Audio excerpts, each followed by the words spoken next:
Boy, Shuba-duba-dai.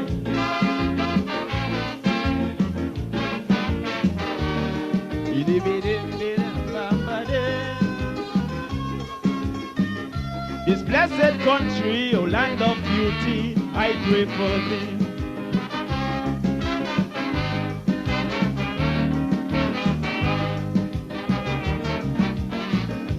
Some people have that wrong philosophy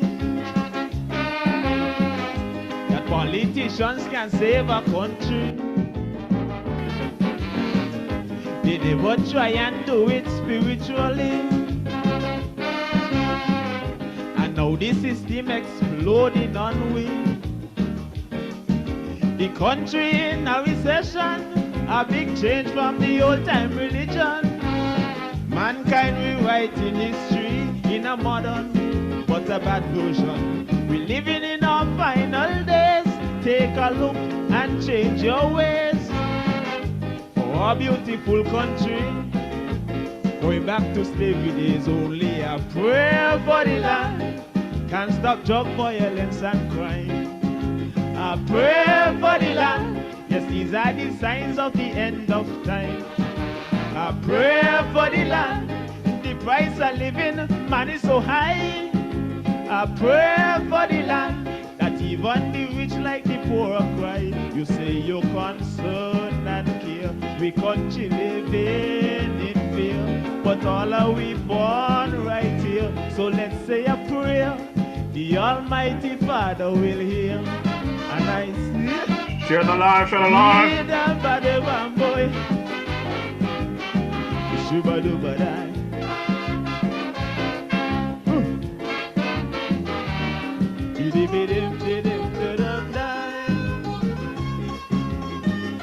Oh God Almighty, show some mercy on this our country.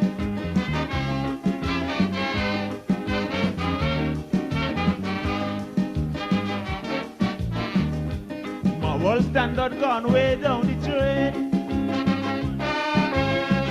Little children using rum, crack and cocaine. It seems like wicked-itions gone insane,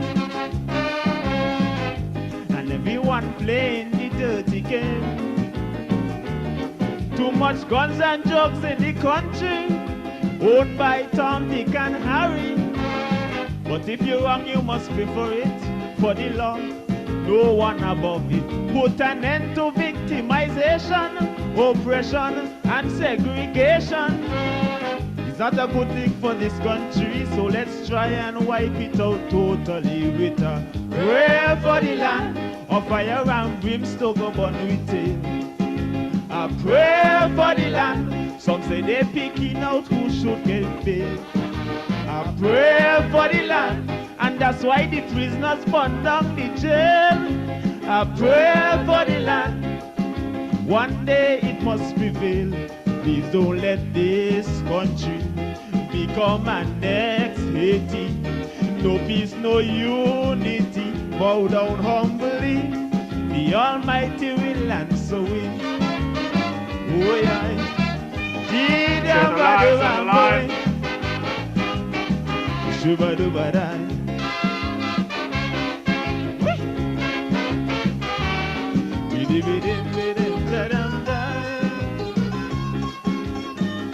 Oh God Almighty, show some mercy on this our country.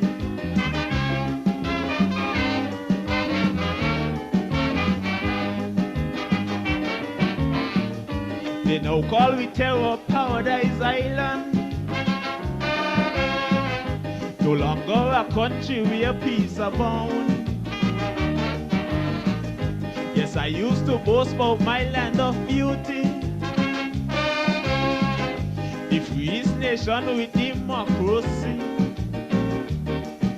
But now we are the capital for drug pushers and money launderers. Shame and scandal is on we, take it state and it's universally. Some blame it on the politicians for the unstabilized conditions. We going from bad to worse, our blessed country now cursed. But a prayer for the land, will help us to live with other people.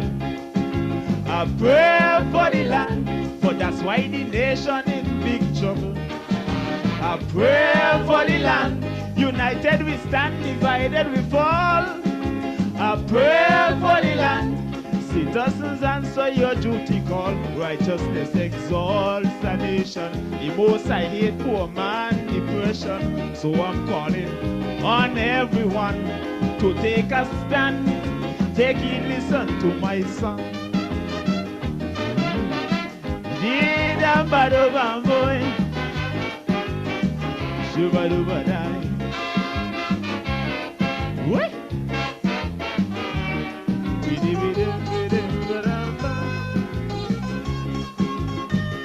This blessed country, oh land of beauty, I pray for thee.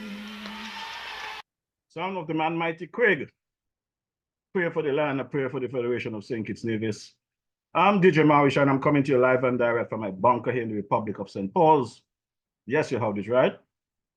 DJ-MORRISHAW is still here in the Republic of St. Paul's, doing my thing, enjoying the lovely weather here in sweet sugar city St. Kitts. While you guys there in New York, I understand, getting some serious snowstorm and cold weather. I feel it for you guys, but I'm not sorry that I'm not there. I am here in the Federation of St. Kitts Nevis, doing the best I can do to assist with the situation here.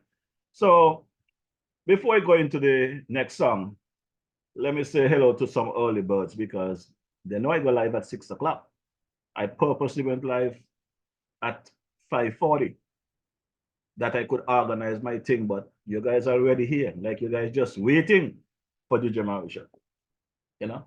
So I want to say good evening to Sister Pearl Francis over there in St. Martin. You was the first up tonight.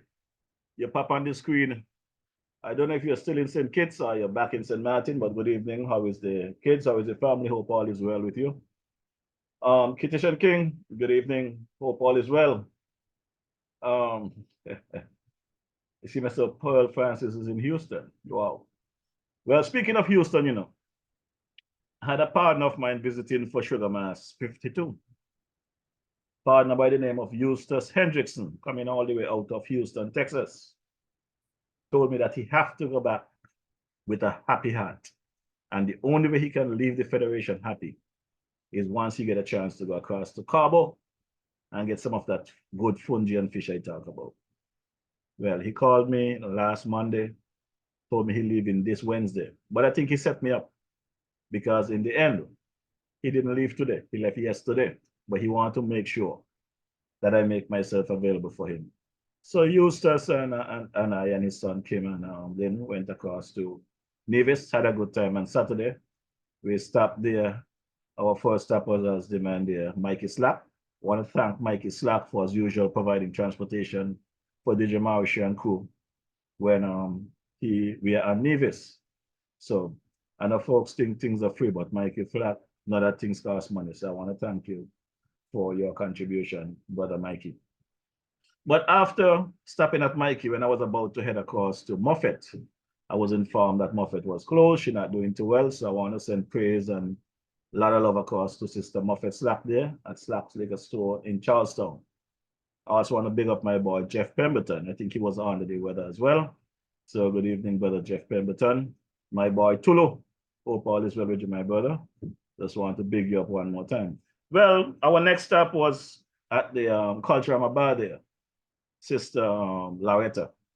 And I never go into Culture Bar and leave without a drink or something to put in my stomach.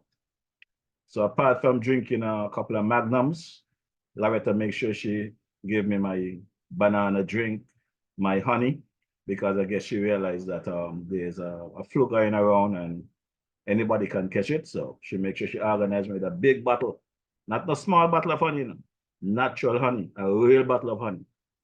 So I want to thank Sister Loretta and her team there at the Culture Bar there in Nevis for your continued support. Our next stop should have been visiting some other friends before going across to Cabo. But you know, I ran into my partner there, the big farmer there, over there in Fountain, Mr. Daniel. And we stopped there, had a good time, had some coconut, you know, eat some fruit, some leaf there. I will not mention the name of the leaf that he gave me to eat because you guys will think that my mind is dirty. I'll save that for another time when I have Mr. Daniel on this program. He will explain to you what was that fruit he gave me to eat and what it's called. I want to stay in church this evening. I want to stay in church. But thanks to Brother Daniel, the #1 farmer there in Nevis, for your accommodations. When we made it across to Fountain, Carbo was ready for us with my fish, my goat water, well seasoned. Well, good thing Carbo tell me, Marisha, I say I can't eat fish and fungi today and still eat goat water because I had something earlier. He said, Marisha, bring your bowl. So naturally, I have my bowl that Carbo gave me, my special bowl. I always travel with it because I learned one thing from a young age growing up. When somebody give you a bowl, make sure you clean it and take it back because when you go back, there might be nothing for you to get food in. So I make sure I took my bowl and definitely got my soup. So I got my goat water and my fungi and fish. But Eustace knocked me about, man. He get the bigger fish. I do not know he pulled that out on me. But Carb, we're going to have to do something about that because when DJ-Marisha bring people to your place, I know you want to impress them and things. But I might be the smaller man, but always give me the bigger fish. Yeah. They could get the one below, but always give me the bigger fish. That way, I would have the energy to continue pumping. So big up to Carbo. And Carbo has done a very good job in a short space of time. The amount of people that was there looking for their goat water and fungi. There's a white couple that I saw there sometime before, once or twice when I got there. They came late, and all that left was one goat water and one fish and fungi. And I saw them there trying to negotiate who will get the goat water and who will get the fish. So after a long debate, I decided to intervene because I believe men should always yield to the ladies and make sure the ladies are satisfied and happy. Well, the husband made it clear to me, I really prefer to have the goat water, but my wife don't like fish with bones. Well, I don't have these fish out there that don't have bones, so I got to ask Carbo about that. If he does sell fish without bones, because there's some donkey thing going around on social media, I have to make sure that goat water is not them donkey meat I'm seeing going around in a Carbo. So, anyway, they made a compromise. They agreed they will have goat water with fungi. I never know people eat goat water with fungi, but that was a new menu for Saturday. And Brother Carbo accommodated them. So they had 2 goat water and fungi. So I don't know who get the fish. I don't know if Glenn got the fish. If Carbo end up putting the fish back in the fridge until next week for me, I do not know. But big up to Carbo for all that he did and accommodate us. And went across, after we leave Carbo, there's a young lady I met.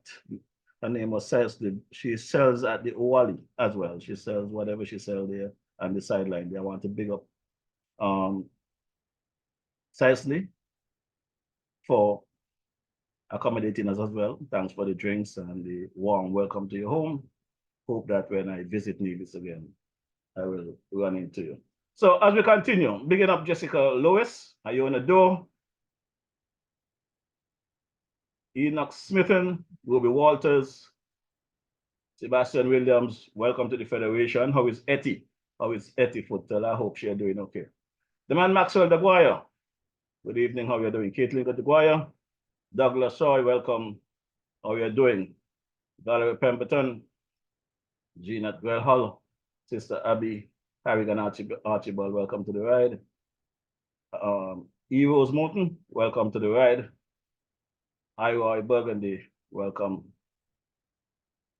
Mackie Taylor, Clayton Thomas, Jermaine Underwood, welcome to the ride.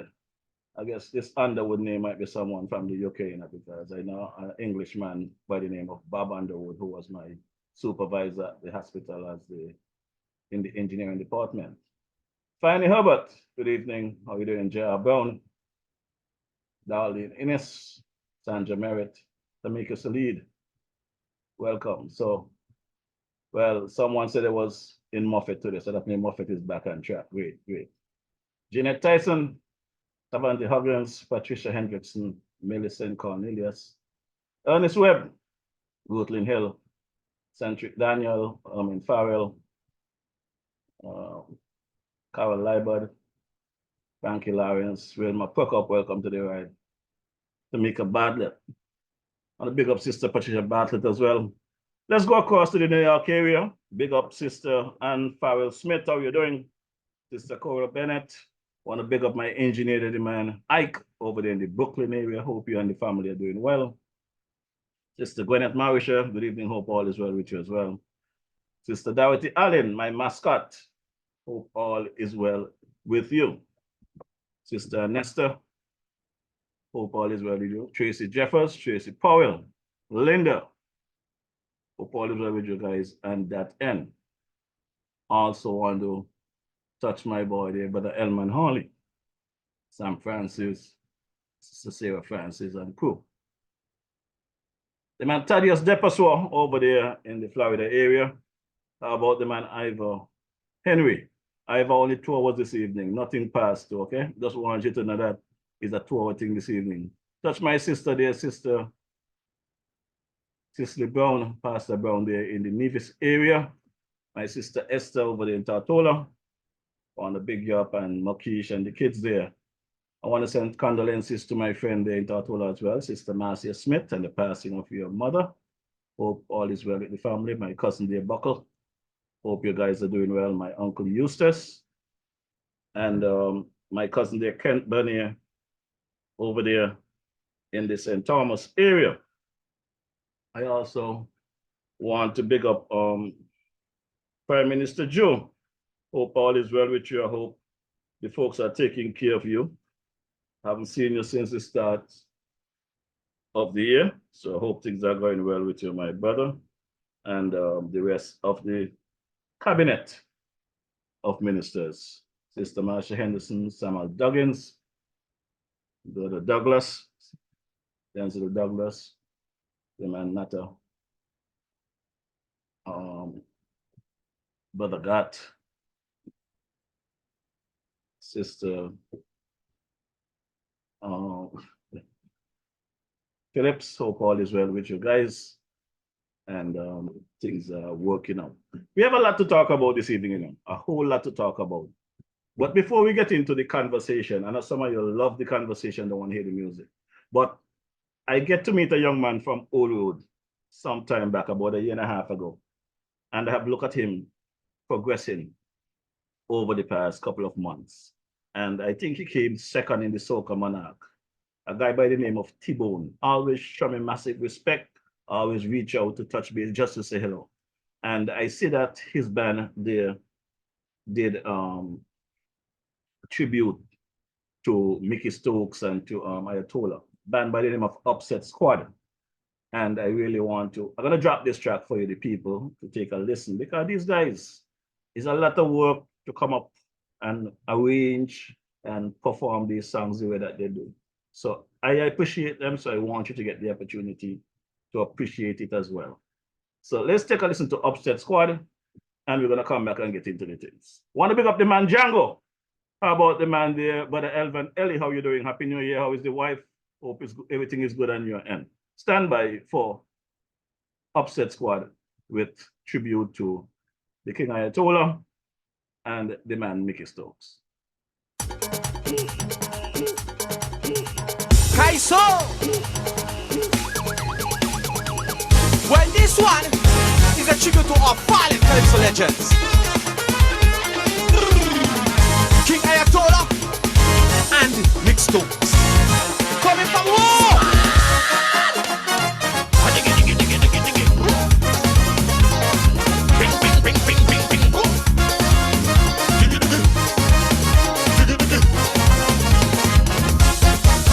It's people asking, what to the king?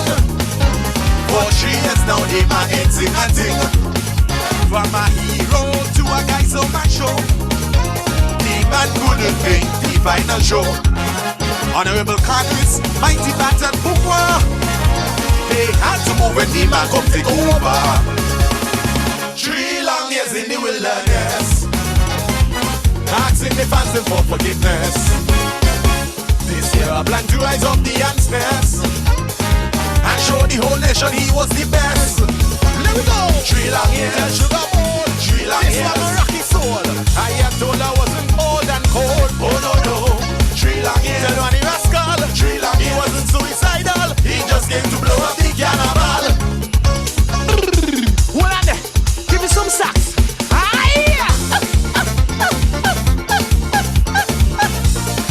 Hey, Sensia, this one for you. From Timon and the whole Upset Squad crew. Yes, Uncle Mickey, you're singing this one with me a war. Anyhow, something gonna come up. But folks, thank you very much for being here. Tell them. I appreciate it. I can't believe my ears, the kinds of things I hear. He said this, she said that, you say something. It don't have to be true, but when they're done with you, you could vex till you blue.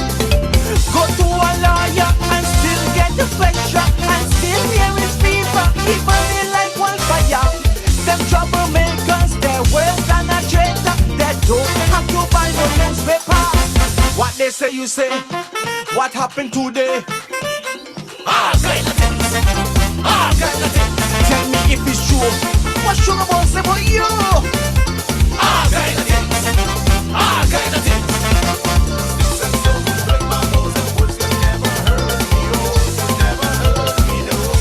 So stop the chatting.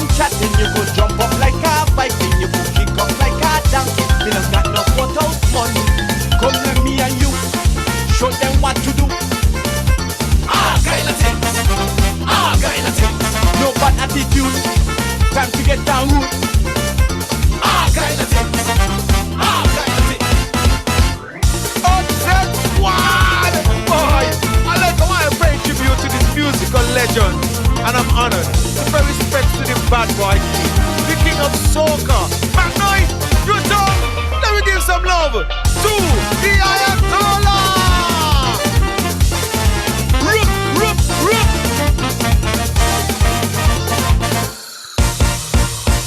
From 1979 I sing it. I'm a legend in the rain. All of a sudden memory lapse and they forget all them robbery and knock out I get. So tell the king Bumwa, singing Jackie and Thunder, put up the white flag and surrender. Sakoti and Godfrey, Lord anything, and Richie Mountain. I bet you will never forget the king. I'm a Kaiso terrorist, I'm a murder them with lyrics. Anything that fly high, I'm gonna shoot out the sky. I'm a Kaiso terrorist, I'm a petition war strategist. Carnival City, I drop bombs already. You still have the memories of sin to win. Robbery again and the bad boy king. No retreat, no surrender, I pray that the commando are fit and ready for the bacchanal in Carnival City. I'm a Kaiso terrorist, I'm a murder them with lyrics. I'm the Kaiso terrorist, I know the real target. I'm the Kaiso terrorist, I'm gonna bury the king 6 feet. I'm the Kaiso terrorist, I'm gonna make sure he ain't GP. My respect to the bad boy king, Ayatollah, R.I.P. man. Alright, Timon, you big up Mick earlier? Well, let me get a chance now. There we go. Hey Mickey, you're so fine, your music always blow my mind. Hey Mickey, hey Mickey, boy. Hey Mickey, you're so fine, your music always blow my mind. Hey Mickey, yeah, I say hey Mickey. Hey Mickey, you're so fine, your music always blow my mind. Hey Mickey, hey Mickey, boy. Hey Mickey, you're so fine, your music always blow my mind. Hey Mickey, yeah, I say hey Mickey. Alright, hey Fiscal, Sensio. Oh boy, we sending some love to the old man, the old boy. Upset Squad, bring some hands. Let me give some respect to Mr. Mickey Stone. Uncle Mickey, what you say? You want a whole little woman and he can't go with them? Yeah, more, big the old bow, bow.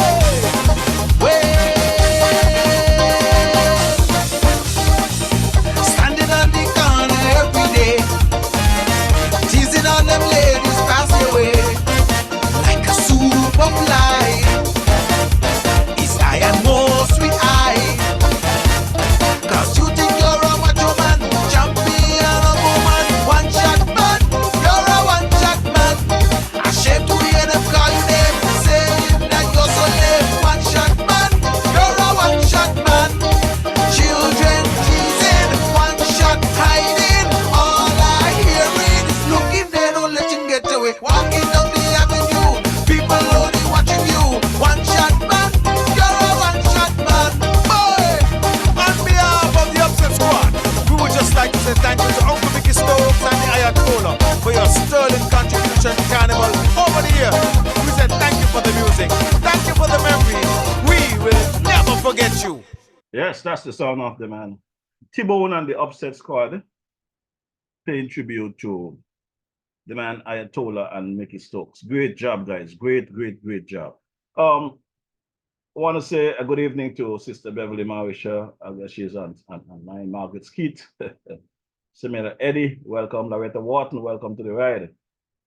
Althea White, welcome. Casey King, Sergeant, welcome to the ride. Monica Brown, welcome to the ride. Everson Powell, welcome to the ride. Septimo Hanley, welcome to the ride. Grace Elliott, welcome. All welcome. Brother Thaddeus Deposwa, the man Julian Pemberton. How about Sister Sharon Smitten, Sister Fiona, John and crew? I want to big up Sandra, Millie, Yvonne, and the crew over there in the Birmingham area in the UK. I also want to big up my baby girl, Brother Nigel Watley. Good evening, welcome to the ride. Carol Warner, Monica Roberts, Loda Kelly, how you doing, King? Still paying out those honorarium down at the ferry terminal. I understand your hand heavy these days. Damian Jeffries, welcome to the ride. Margaret Taylor, Brother Elvis William, aka the King Freddy, welcome. Ramela Jeffers, welcome to the ride. My son dear Jeffroy Jr. over there in the LA area. Sister Jazz, how you guys doing?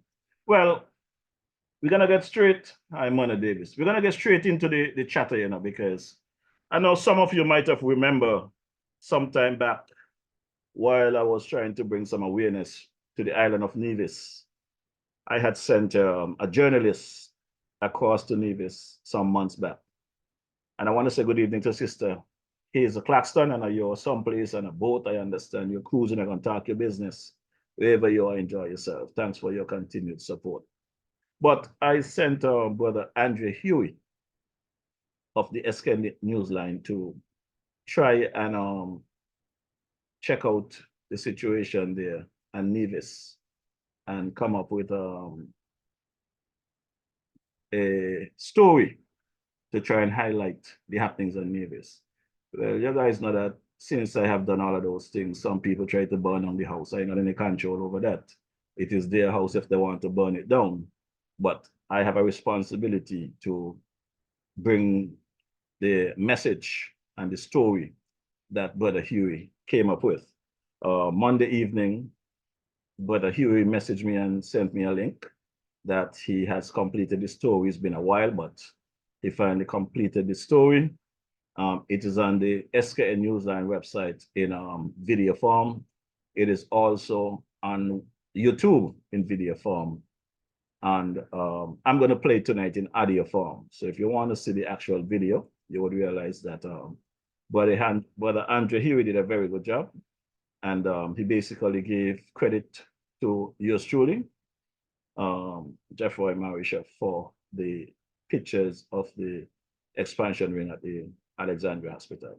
So let's take a listen to Brother Andrew Huey as he reports and his findings with the expansion ring there at the Alexandria Hospital. It's been 6.5 years since the ground broke at the Alexandra Hospital expansion wing in Nevis, yet the new wing is still not complete. The delays have caused some debate among persons on the island who question why it is taking so long and how much will it actually cost, expecting it will go over budget. Initially budgeted at $19 million in 2017, it is not certain how much the project will cost when it is completed. In recent years, public utterances from successive health ministers in the NIA and the Premier gave differing figures as to how much was already spent on the project. The NIA previously disclosed that close to $14 million of the budgeted $90 million was spent on the project prior to 2023. Then in February 2023, the newly appointed Minister of Health, Janelle Nisbet, said during the budget debate that the amount spent on the project was $8,342,443.76, which is far less than the close to $14 million announced by the government. At his press conference following this utterance, Premier Mark Brantley sought to clarify that those figures were in fact just fees paid to local contractors and did not include the pre-construction work and other expenses. At that time, he disclosed that the total cost spent on the project is $17,210,820.74. Health Minister Janelle Nisbet recently offered an explanation as to why the project was delayed. When charged with the choice between using limited resources to expand the physical structure or use limited resources to obtain necessary life-saving vaccines, PPEs, medical supplies, and critical testing, this government rightly chose its people, staying true to the mandate that people matter more. Madam President, as our economy showed signs of rebounding in 2022, the government again rightly reaffirmed its commitment to the completion of this project by allocating a capital expenditure amount of $10 million towards its in the 2023 budget. This funding, however, remained largely untouched, Madam President, as we face another hurdle in obtaining a necessary bill of quantities to guide the completion of the interior. The exterior is, for the most part, complete, but because it is a technical medical space, Madam President, you cannot simply just put beds and equipment any and everywhere. So it must be properly guided, and thus a bill of quantities is required for that. At his April 2023 press conference, SK Newsline asked Mr. Brantley about the state of the project and whether it was going to be completed over budget. The hospital, in terms of a completion date, we didn't give a completion date. I did say that I expected substantial completion by the end of this year. I've said that. I confess that I did not get an update prior to coming here. I do know that we were waiting for some quantity estimates to be done for the interior. The exterior of the building is now complete. The interior is what we're now working on, and I would hope by the next press conference I'll have a full update on where we are in relation to the hospital.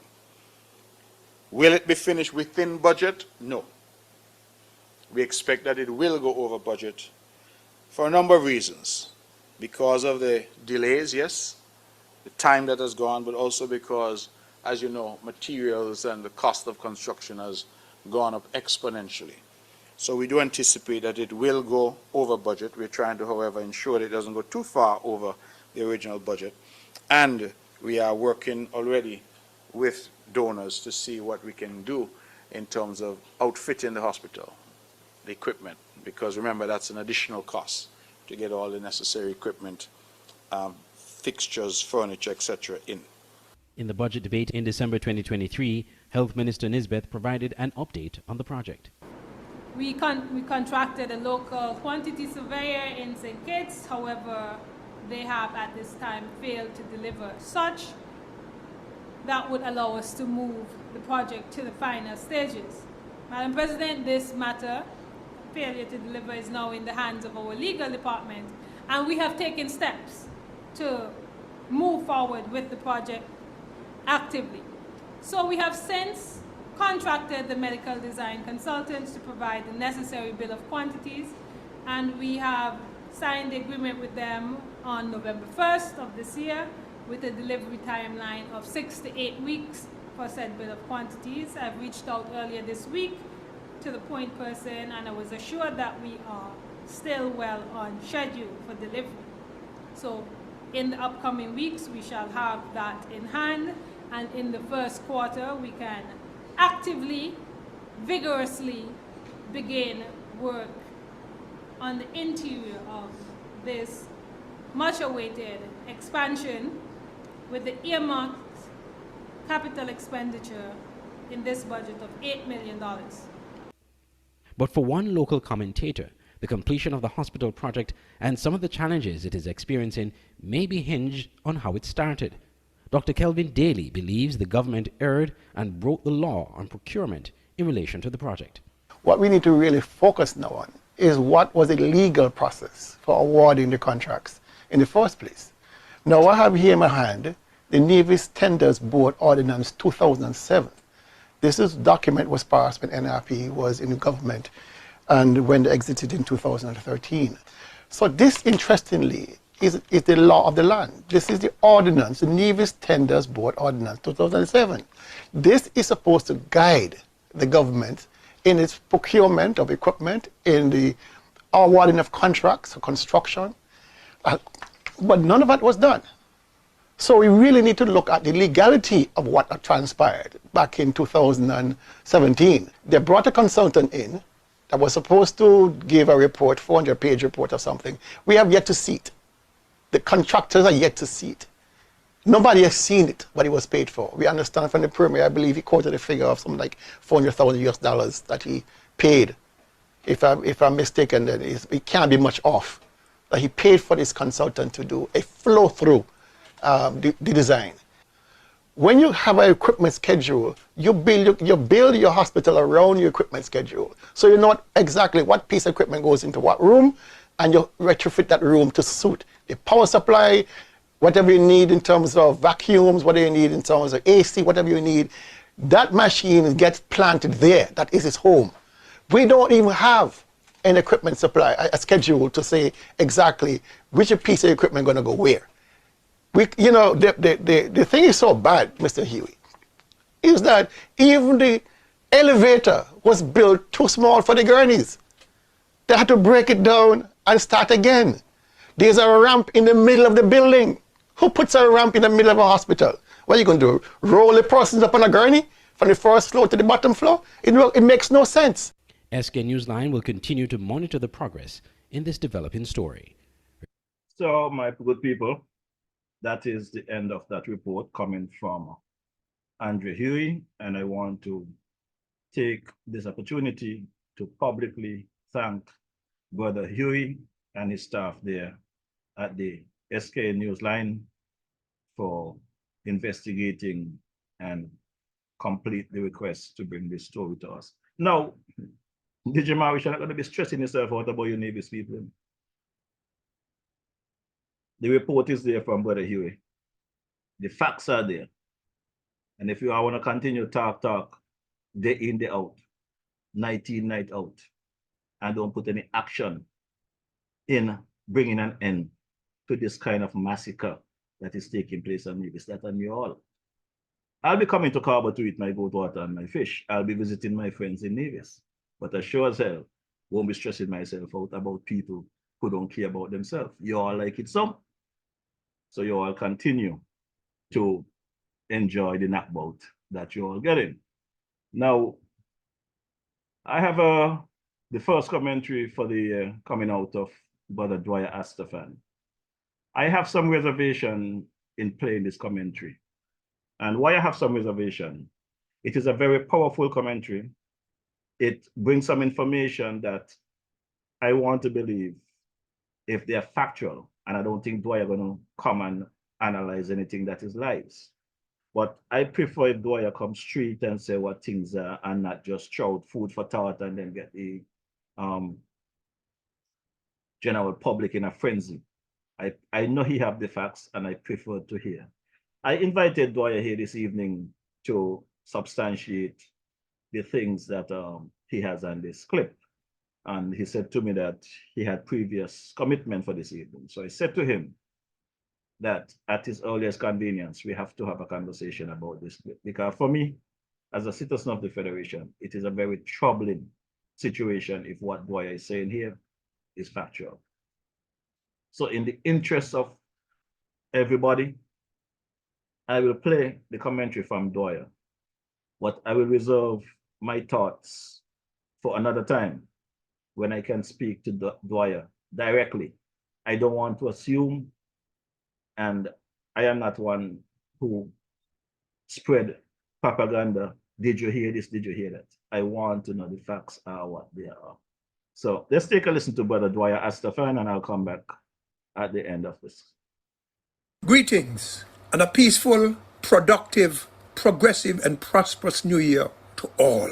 This year, I believe, will be a year of great challenge. Challenge which we can conquer if we are strong, but which will conquer us if we are weak. Government and ourselves will have to act with integrity, determination, vision, efficiency, compassion, and respect for the rule of law. Government will have to take some tough decisions and perform its duties in a more business-like manner. And we the people will have to accept greater responsibility as citizens. We depend too much on government, not just the small people, but the big ones too. Too much sense of entitlement and underproductivity. We need to stop that. These challenges will break us if we are not strong.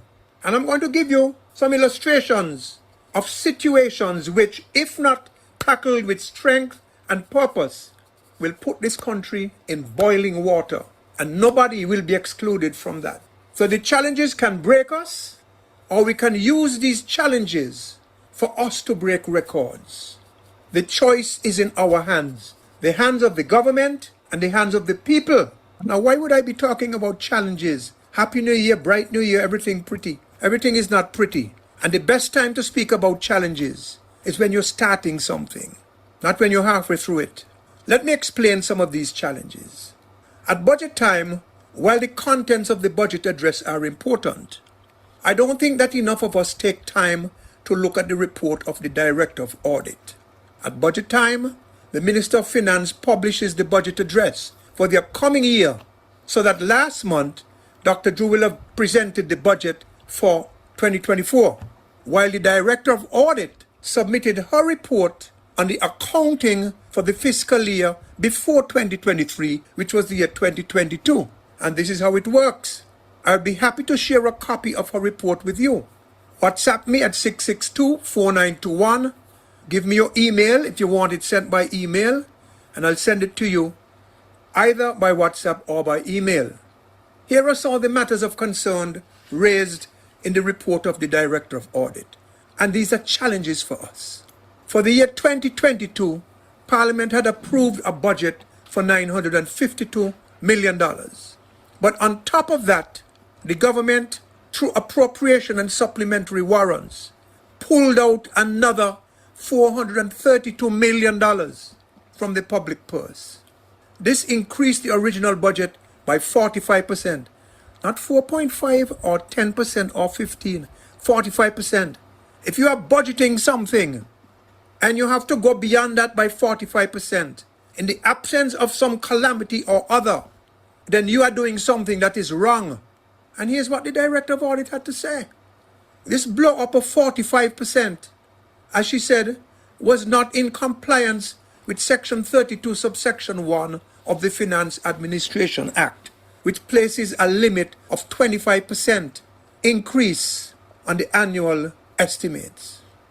And she pointed also to appropriation warrants that had been presented successively year after year for the same items, and wondered why, if you're going to be taking money for these items every year, why not include them in the original budget? I am asking, was there a smartness in that? She said, on that particular point, and I quote her, the credibility of the budget is at stake if programs continue to be implemented year after year without being included in the budget. The Drew administration has to exercise fiscal prudence and efficiency and insist on prudence and efficiency throughout the length and breadth of the public service. And who can't perform at that level must be removed from the public service. That is our money. The government is the people's government. It must be efficiently run. At last, the Office of the Prime Minister went over budget in 2022 by $31 million. What was the explanation? To pay due diligence to the CIU, Citizenship by Investment Unit, on Citizenship by Investment Program applications. But the applicants paid due diligence. So why did the government have to go and appropriate extra money if it already received the due diligence money? Except that maybe it didn't receive it. And there is talk going around that one particular developer was not paying the government fees and holding the money. And nothing was being done about it under the previous administration. The Ministry of Infrastructure went over by $74 million. Remember, elections were in August. And coming up to elections, governments tend to spend money like a drunken sailor. There are a number of other areas of concern raised by the Director of Audit, concern which will pose challenges for all of us in 2024 in terms of fiscal responsibility and fiscal space to carry out programs. I will raise only some of her concerns. You can read them in her report if you want to. In 2022, the Citizenship by Investment Program raised $724 million, or 64% of the total government revenue.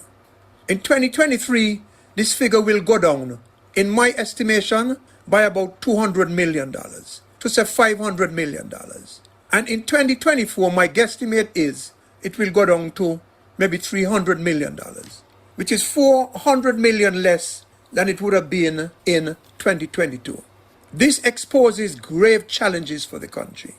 Firstly, we need to know if the CBI can be kept alive and revived. We know the government has taken steps. Has it been cleaned up? Have culprits been brought to justice? Will they be brought to justice locally?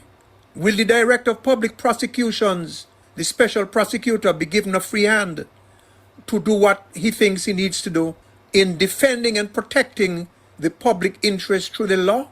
And even if we revive the CBI, is it wise to depend so heavily on one industry, especially given the bad experience we've had over the centuries with heavy reliance on a single industry in our economies? Will the waste and corruption attached to this industry over the years be subject to a clinical forensic audit locally and stopped?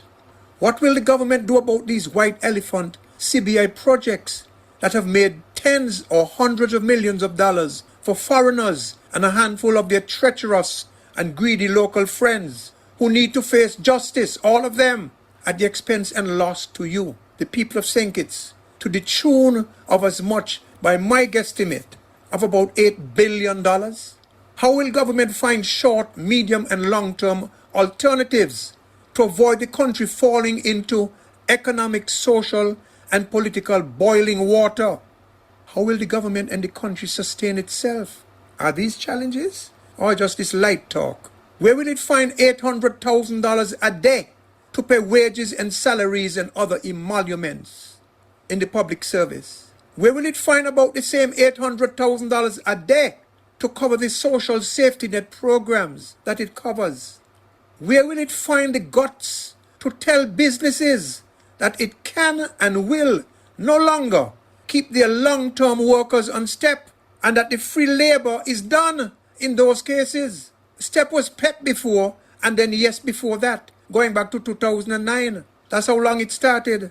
And there are workers who have been on it for the last 14 years. A program that we were told had been designed to work as an incubator program to temporarily help employers and employees, startup businesses particularly, has been totally abused at the cost of the public.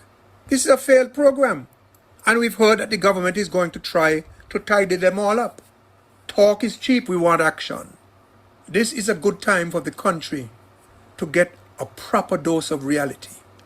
But will the government be up to facing the challenge? Will the government now be quick, calculating, visionary and efficient in these things and secure well-chosen foreign capital investment into our economy? And encourage at the same time vigorously local investment and empowerment, like us owning the solar plant and not the Swiss people. And by the way, speaking of the solar plant, I am told that the figure has now reached $80 million. How did it get there? The people need to know. I am not accusing anybody of anything. I'm not against anybody. All I'm saying is, as a citizen, as a taxpayer, I have a right and a responsibility to ask questions and to know. If you don't believe you have that right, then that's for you. Government needs to stir up economic activity, protecting locals in businesses and in jobs. I know in jobs locals are being abused terribly, marginalized, and people in the public sector are assisting in this marginalization of local people.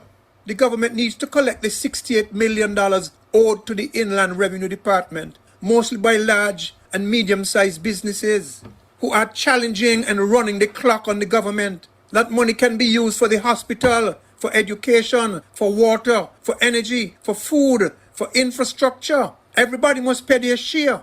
It's not just the poor people who are capitalizing on government's largesse. It's the big ones too. And they're going to get, of course, all kind of fancy fiscal incentive holidays and so on. Never pay anything. Never pay anything. Christoph Harbour is a case in point. The government needs to improve the public service and create opportunities to make the private sector a better alternative for jobs. Legislate private sector pension plans to augment social security so that by age 50, people can retire from their first job, get a second lease in life, get a pension and a gratuity, invest in their pension funds, and 62 or whatever the increased age is. And that is something the government has to do. It has to fix the social security setup in order to protect it. It has to take these steps. It has to face these challenges. The public service, to a large extent, is a place where people clock in at 8, go get a bite to eat, spend a quarter of the time on the phone. They go and come as they like, very underproductive. I'm not saying the majority of them, but too many. And a lot of it has to do with politics and patronage. So I'm asking if the Drew administration has what it takes to clean up the underproductivity, the politicization, and the wastage and corruption in the public service in 2024. Can we afford for the government not to do that? A few will be mad, but the majority will benefit. You have to make hard decisions, Dr. Drew. This is a hard ball you're playing, and you're the leader, you're the captain. Let's look now at the amount of debt. This is in the Director of Audit's report that the government has guaranteed up to 2022 for governmental entities in St. Kitts and in Nevis. Guaranteed means that if the government entity or the NIA does not pay, the federal government has to. The figure up to 2022, and I'm sure it's a lot more now, was about $600 million. Frigate Bay Corporation owing $36 million. Development Bank owing $101 million. Not to mention the $130 million that the Development Bank owes to Social Security. National Housing Corporation owes the government $146 million. And this is mostly through bad governance from the day it was established under the ministerial leadership of Timothy Harris, and with so many homeowners not being made to pay their mortgages and politicians doing nothing about it. They prefer to get the vote and have the country suffer fiscally and economically and socially than to demand of their constituents that you pay your mortgage. We have not encouraged our people. While it has been great to give people the opportunity for homes, we've not encouraged homeowner and personal responsibility.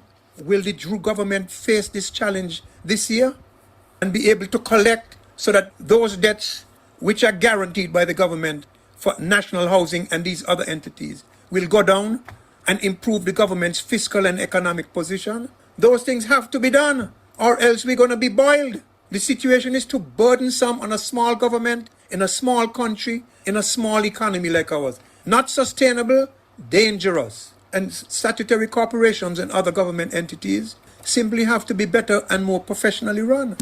Major challenge for the Drew administration. And remember, CBI revenues are not increasing, they're going down. Then there is Christoph Harbour and Kittition Hill, both being projects that can miraculously transform this country and empower our people. Both need to be addressed urgently, and radical changes are required to do so. This critical importance is underscored by the fact, again, that CBI receipts will be down. And in any case, I believe that with CBI receipts being good for the country and many years of good collections, successive governments have failed to capitalize on that revenue and to use it to transform and solidify our economy and our society. So bad governance and corruption of the past now force the need for extra good governance on the government of today and the killing of corruption. Now, this is a major challenge. Is the Drew administration up to it? Will the challenge break us, or will it cause us to be strong and break records? And this brings me to the last challenges of the day from me. Mind you, there are lots more in the Director of Audit's report and otherwise, but I leave you to think and speak of them. The Integrity in Public Life Commission is missing a member. This needs to be remedied without delay. In addition, there are, I'm told, about 150 public officials who are obligated to file under the IPL law declarations of personal worth. to the commission. I'm told that no more than a third of them have done so. There is a heavy fine, I think it is $30,000, and a prison term of up to 5 years for people who fail to file these declarations without good reason. The deadline was July of last year, extended to December, and still January 2024. Most of them have not filed. They can't claim ignorance. Are they being arrogant? These are people who occupy the top positions in the public service, and you have every right to expect and demand from them the highest standards of responsibility, accountability, respect for the rule of law, and respect for you, the taxpayers, whose money pays their bills and feeds them and shelters them.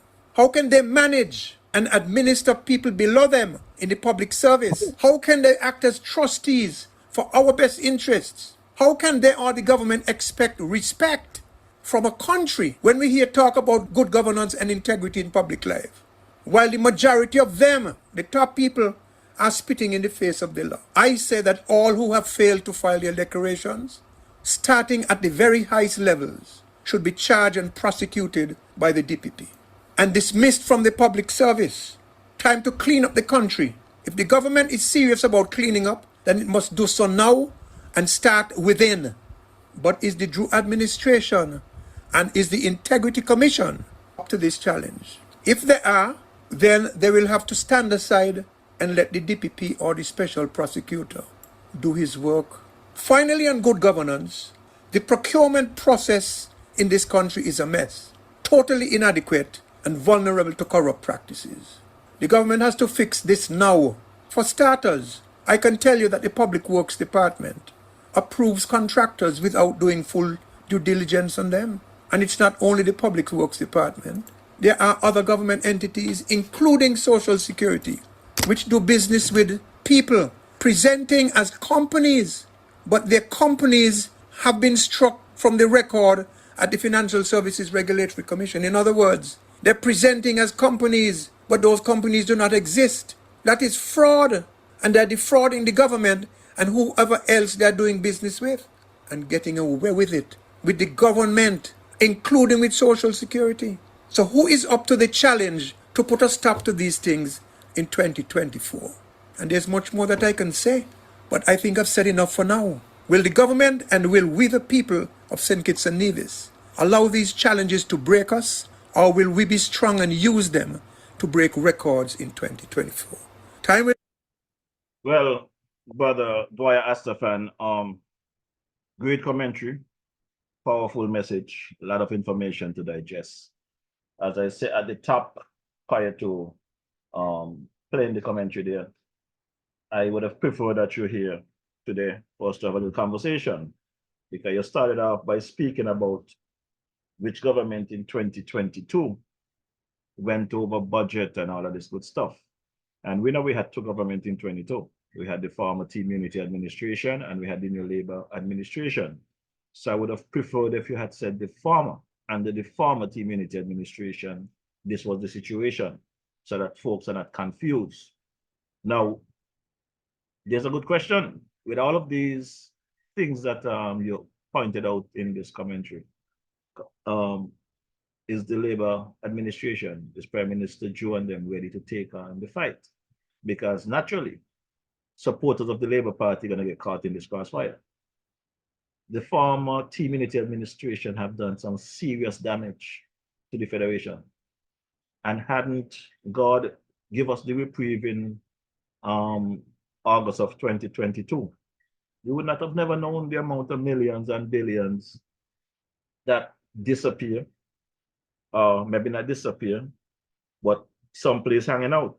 Now, I want to speak about a WhatsApp that I received from a student that is currently in Barbados studying. And they have some concern. I've been trying to reach out to the Attorney General and the Prime Minister. I guess they're busy for the start of the season, so I'll give them a break and give them time to get back to me. But there are some serious questions that needs answered.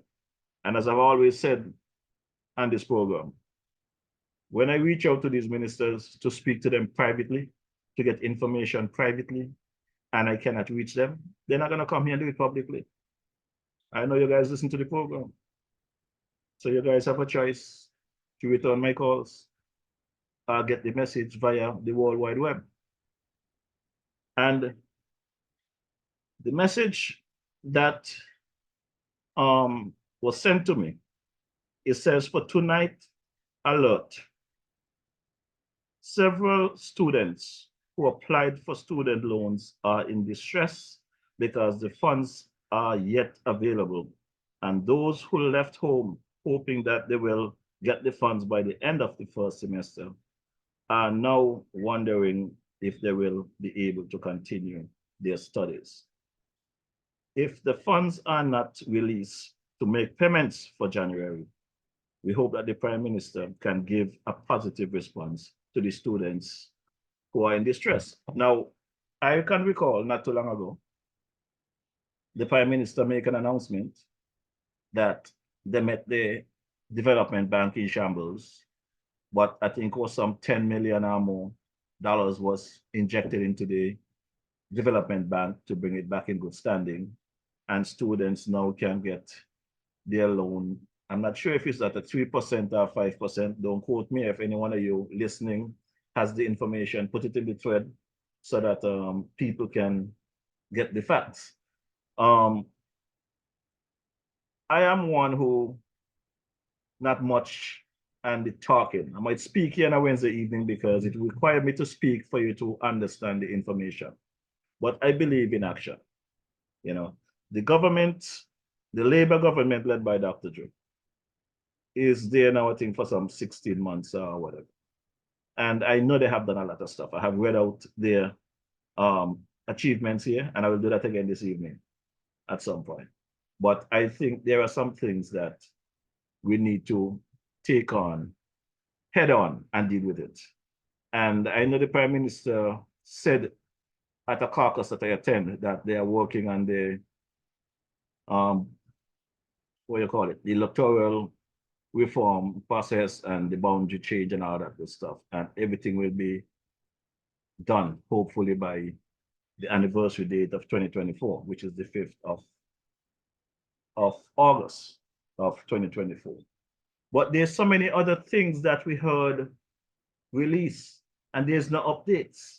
And one of those things that still bothers me is where we are with the fake marriages. So let's take a listen at Prime Minister Joe giving some update in Parliament about those fake marriages. In my own ministry, a ring of illegal marriages. Madam Speaker, it is like, let me tell you how this ring works. I have it written down here. There's somebody in Santo Domingo who charging a lot of money for a visa. You pay them for a visa there. They have a connection here.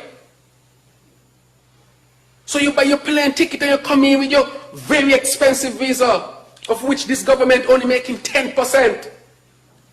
When they come in, Madam Speaker, a husband or wife is waiting for them. So they're gone.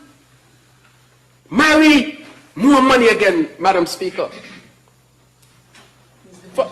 From the time they get married, Madam Speaker, same day, sometimes in the wedding garments, they're gone for the certificate of marriage. After they get a certificate of marriage, in the electoral office for ID, citizenship, certificate of citizenship, and then they're gone for their ID. Once they go for their ID, Madam Speaker, they are paid a certain sum of money, and their name is included. And okay, so that is Prime Minister Joe speaking about the fake marriages when he took office some months ago and did his investigation. I think the time has come for the general public to know what is happening. Because not only I believe that those fake marriages played a role in the results of the federal election in St. Kitts in 2022, I also believe, based on a conversation I had with several people in Nevis, several people here in St. Kitts, some people who participated in that fake marriage ring, that actually married and got paid to marry to some of these people, they have confessed to me. I spoke to Larry Vaughan when he was the scrutineer over at the electoral office, and he confirmed some things to me. He's now in the Prime Minister's office. So the Prime Minister could simply ask Larry to give him a full update. So I need to hear something that is happening. You cannot tell me all these criminals that participated in the former Team Unity administration, the people under the People's Action Movement, PAM, the people in the CCM led by Mark Brantley, and the PLP led by Timothy Harris. You cannot tell me with all of these corruption that we're hearing about, nobody going to pay the cost. Well, Prime Minister Joe, I'm telling you, straight up, publicly and privately, if somebody don't get held accountable for this corruption, you're going to have a problem in this country. You will have a problem in this country because the people, the word on the street, there are too many individuals who have committed minor crime here in the Federation, and they had to pay the price of either a fine or prison time. So you cannot tell me all these millions and billions missing and everybody gonna walk scot-free. I mean, I campaigned when there was the issue at the last lap with Lindsey Grant. Lindsey Grant, I believe, hadn't we put pressure on the government, would have walked scot-free. But with pressure from the general public, Lindsey Grant went through his process. I understand he was brought in guilty on 3 charges, and he paid a fine of what? $4,500. Even though it's a small fee, he went through his process. What happened to his colleagues?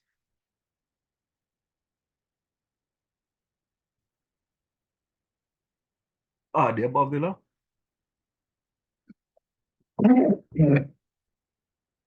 Are his colleagues above the law, so they're not supposed to pay for their wickedness? Like Dwyer said in his commentary a while ago, I've heard people who have a responsibility to file their declarations so they will not file them. So if there's a law on the books that these individuals should file their declarations and they don't, and the government does not do anything about it, what are you telling us? That Premier Brantley, in his statement during Parliament, that nothing going to happen, this is just talk? Are you telling me that this is the situation? Well, I heard the DPP make some statements, and as Dwyer said, the time has come and gone. So let's take a listen to the new DPP and see if we can get something going. I just wanted to underscore what Commissioner Knight was saying in terms of working along with the public officials who are required to who are required to furnish information.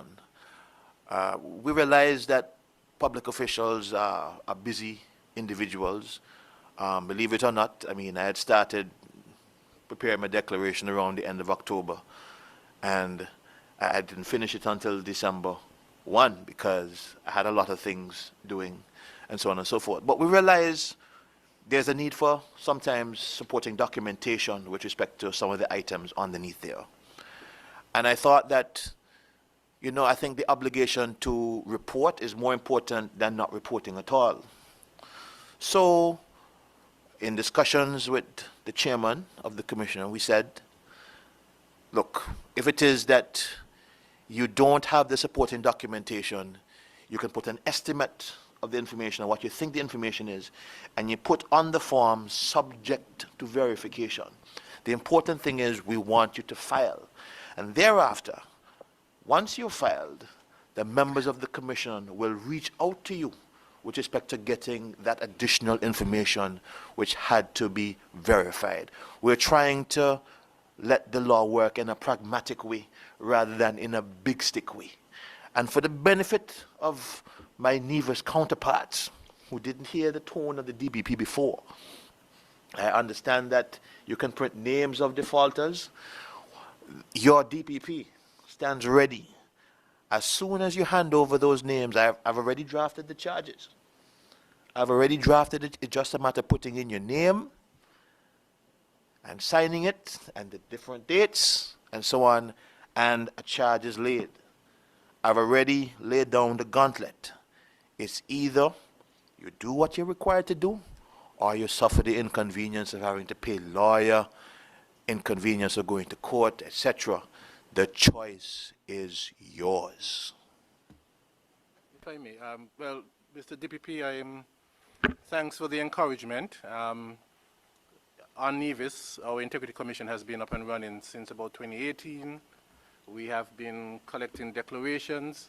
Within the first 2 years, things were going smoothly, but we have now seen that persons have decided from the very top, ministers, permanent secretaries, assistant PSs, the whole gambit has decided that they no longer wish to file. We write to them, I guess they get the letters or the notices, and what they do with them I don't know. And unfortunately, the Nevis Island Assembly decided, I think maybe it was last month, they decided in their own wisdom last month to go in to Parliament and to further weaken the legislation by now saying that once you swear a declaration, the Commission is supposed to accept the declaration as truth, and then to add further insult to injury, they have now put in what we call the conjunctive clauses, where you file, the Commission will look at your declaration, and in order for us to then take certain course of action, there are almost 3 limbs that we must satisfy ourselves that the declarant has not satisfied in order for us to then, go further. And which is really, in the scheme of things, it's just stupid. And for an assembly with politicians whom we elect, who are supposedly, doctorates and the whole gambit, to look and say we want to fight against corruption, and at the same time you go in and weaken the legislation even further by tying the Commission's hands. It's just beyond the pale. However, we are there for another 2 years, hopefully, as under our appointment, and we are waiting for the third appointment of the third commissioner, because on Nevis, unfortunately, we have the situation where there is no leader of the opposition, and so because there's no leader of the opposition and the way the legislation is worded, a commissioner has to be appointed after consultation with the leader of the opposition. So the Assembly, again, through the parliamentarians, decided in their wisdom to make a clause, well, to amend and to say that the Premier, whoever he or she may be, will have that power to appoint the third person. We felt, as a commission, we got an opinion on it, and we felt that if anything, that power should really lie in the hands of the Deputy Governor General, after consultation with members on the opposition bench, and also maybe with consultation with the Premier, but that power should really lie in that person, ultimately. Since the Premier already has can appoint one person, the Deputy Governor General can appoint one person, and if there's that lacuna, you can, fix it that way. But also, too, you also fix the other pieces of legislation that requires the leader of the opposition to make appointments, not just to our commission, but to other agencies within this on the island of Nevis. However, they did not see fit to take the recommendation that was put forward to them, and they decided to do something else. We are still awaiting the amendment that was passed. I'm not sure if it has been gazetted as yet, so we will try to find out that and see where that goes. But unfortunately, instead of us going forward in a better way on Nevis, we are unfortunately going backwards, because the federal legislation did not call for supporting documents. When the amendment was done, it was included. And on the other hand, on Nevis, we are saying, well, if you want to submit, you submit. If you don't want, you don't. So how is a commission to investigate? I mean, you get declarations, and on the face of it, you look and you're saying, well, okay, this declaration is good. So, I mean, it just makes nonsense of the law. But we will try our best to do what we have to do, and we will definitely be knocking on the door of the DPPs. I'm glad you have this stuff already prepared, the forms, and so we will definitely be seeing the charges. So we'll be seeing you very shortly. Okay, so that is Brother Keynes, Ricardo Keynes, who is the chairman of the Integrity Committee there at Nevis, and the DPP speaking as a recent press conference. Like I said earlier, I am one who is not much on the talking issue. I think we have done enough talking. And if I don't see some action taking place out there, I'll just stay in my observation mode. My bunker here is very comfortable. I have a fan, and my cousin there, Ken Bunny and Pam and crew on St. Thomas send me a little AC. So I'm not burning up as much as I was when I first came in. So if you all want to stay out there and take knockabout, be my guest. DJ-MORRISHAW is cool and comfortable right in the Republic of St. Paul's. But you have the information. It's up to you, the people of St. Kitts and Nevis, to stand up for your rights. You cannot tell me that some 50,000+ individuals going to stand aside and allow 11 people in Parliament and St. Kitts and how much ever and Nevis to knock you about, do all kind of nonsense. They are functionaries doing all kind of nonsense to you. Under the former administration, you get knocked about. Government change, you're still getting knocked about.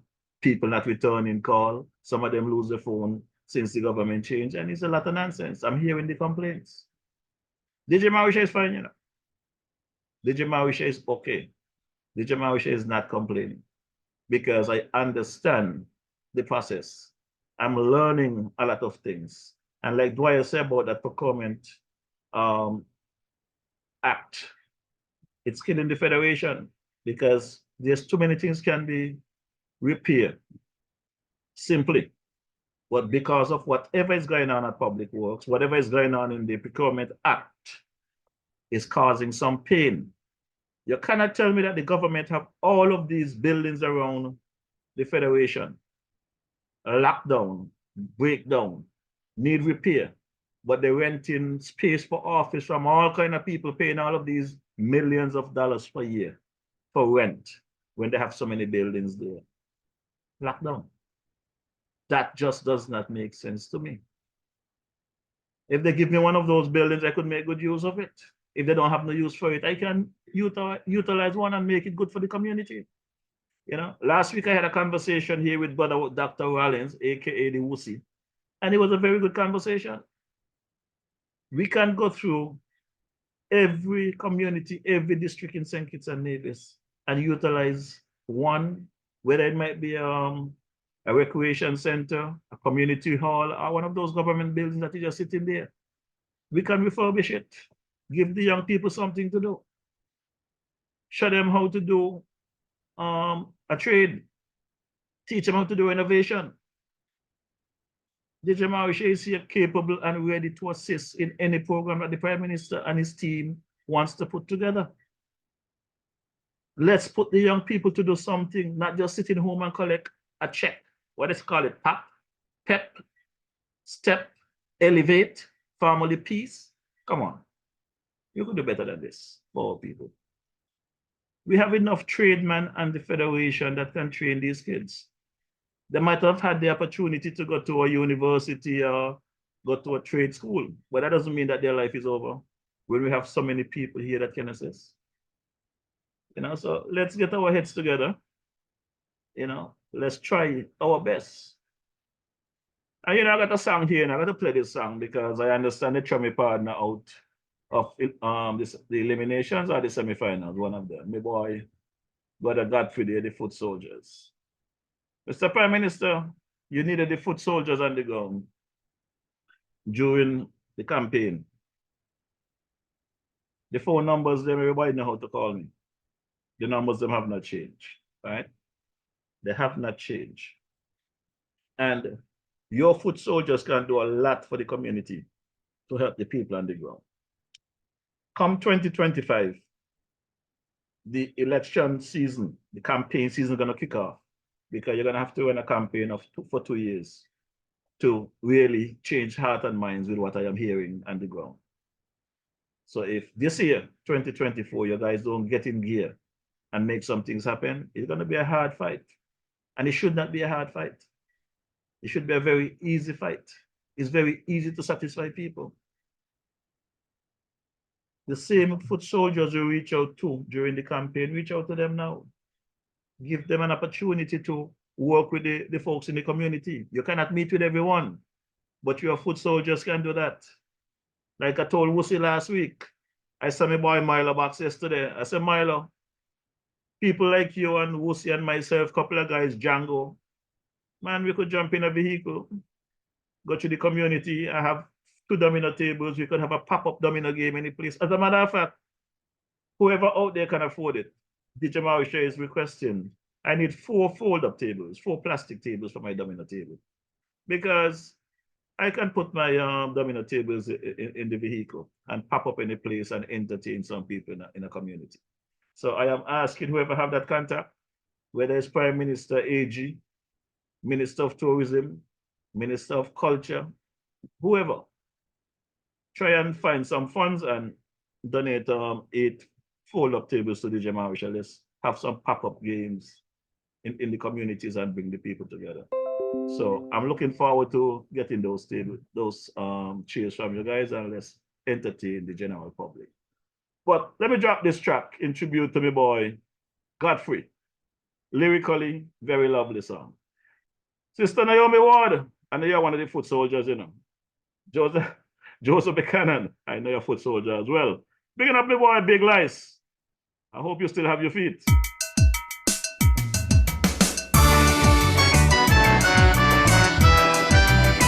Yeah, boy, Frankie. Nobody remember Marcus Garvey, no?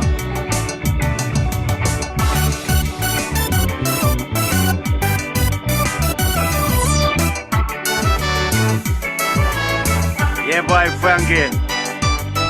Be going again. Aye.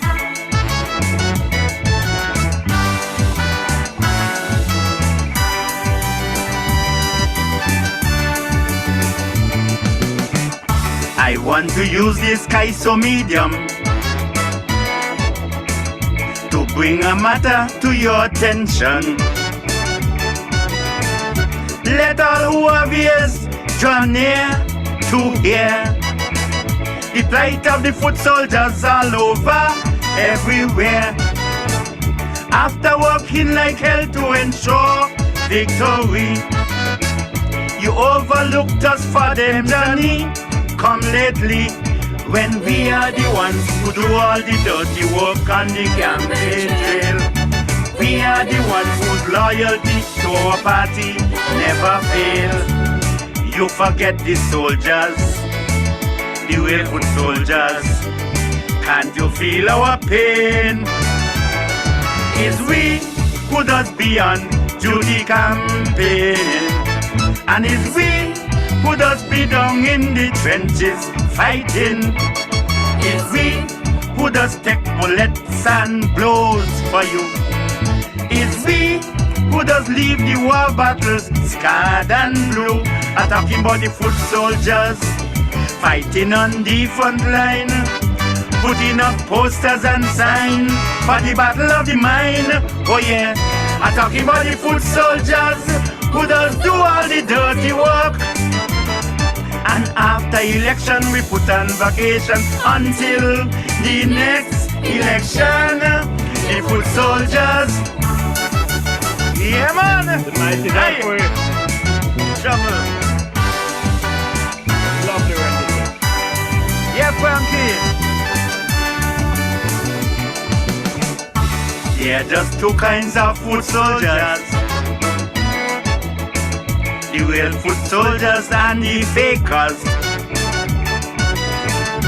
Those who desert their duty and switch loyalty, then jump back on the gravy train party. Those who fall in the last shower of rain. And those are the ones who really standing to gain, while the real foot soldiers still waiting for seats at the table. While those who jump back over the fence sitting comfortable. While the foot soldiers, the real foot soldiers, we have to struggle. When it's we who does beyond duty campaigning, and it's we who does be down in the trenches fighting. It's we who does take bullets and blows for you. It's we who does leave the war battle scarred and blue. I'm talking about the foot soldiers fighting on the front line, putting up posters and signs for the battle of the mind. Oh yeah, I'm talking about the foot soldiers who does do all the dirty work. And after election we put on vacation until the next election. The foot soldiers. Yeah man. Hey. Oh yeah. Thank you, Mr. Sono.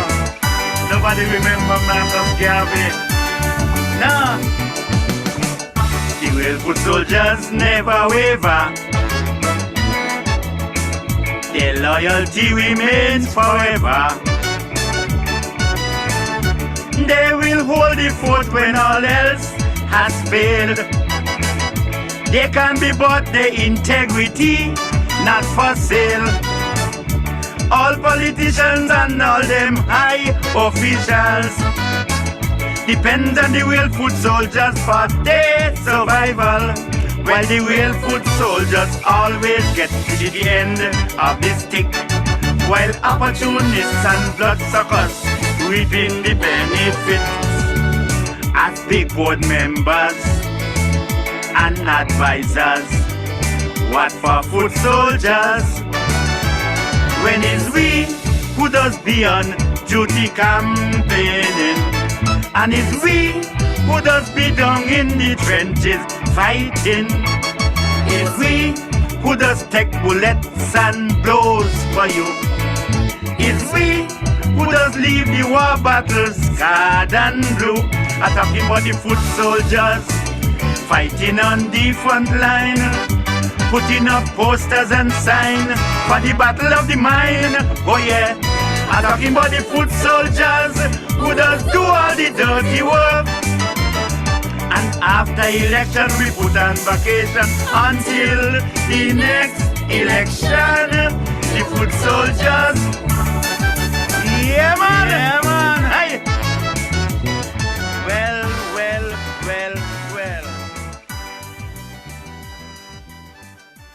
Yeah, the brother got free. Very serious track there. Foot soldiers. I had an experience today, and I laughed all the way to St. Paul's this afternoon. You know, I heard Premier Brantley spoke about a lady that he saw some time back. And when she saw him, how her face turned, he needed a goose to fix the lady face. Well, I had a similar experience today, but I think my experience was worse than Mark Brantley. I went to do my sister a favor, took her across the boardwalk. She said she wanted to go and get Kentucky. So we gone to Kentucky, we're in the line waiting to pick up her order. And there was two individuals walking towards the vehicle. And they was all happy and smiling and stuff. But there was one individual, when they realized I was driving the vehicle, if you see the face, even a steam press could not change what I saw. It was just something to laugh about. But I could understand. Premier Brantley said he didn't understand why the lady looked at him like that. I could understand why this particular person looked at me like that. Because I know I campaign against their people, their team, and they're no longer in office. So naturally, you're going to have that feeling. But I didn't go there to get Kentucky for myself. So I would hope that that individual understand that it was somebody else I took there. So don't think that I come to take you Kentucky. Well, what a face the lady put on me. And I was just hoping that while she going down the steps, she did not stumble and fall, because you could see the demeanor in this lady's face. Even my partner in the back of the vehicle, he could not believe what he saw. It was a serious joke. But my good people, anyone out there that gonna tell me they're not happy with a change of government from the former Team Unity administration, then you all really don't care about your country or yourselves. With all them corruption and missing this and missing that, if you all gonna take it as you want back those corrupt people, you all need more love. You all need more understanding. I would hope that Ambassador Quealy could take some time out when he is in the Federation to spend more time with me, because I ain't getting the love from Quealy either. Once a guy come to St. Kitts, no matter where I'm at, Quealy find me.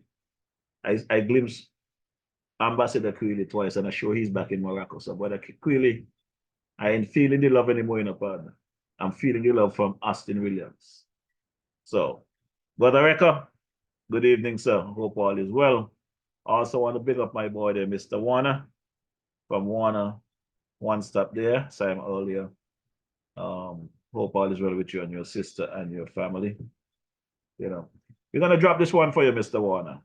I want you to feel better, get a quick recovery, and let's get a chance to have those conversations that we have when I come to the store. And thanks for all of your contributions and donations over the years. You have contributed a lot to the Federation of St. Kitts Nevis. And they're going to wait until people die and have all kind of thing to say. But people like you, Brother Warner, I would hope that in the upcoming year, when they're giving their medals and whatever recognition, that somebody remember. If they have not done it already, because I'm not sure. If they have not done it already, I would hope that somebody remember your contribution. So this track for you, Brother Warner. Get well soon.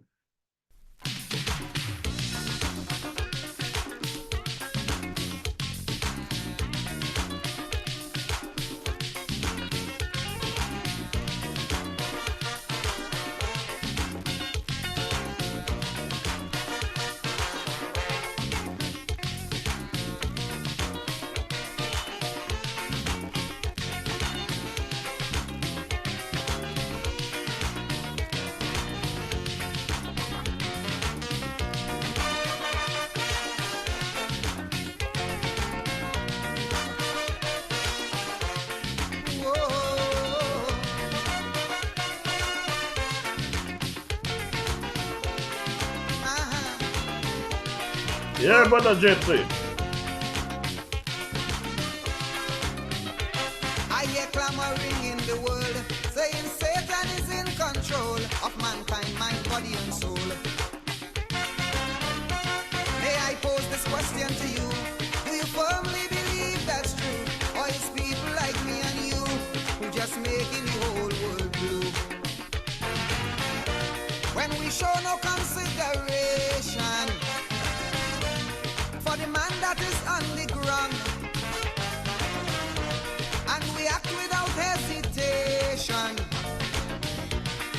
in doing our next man wrong, then we talk about evil and blaming the devil. Let's examine ourselves.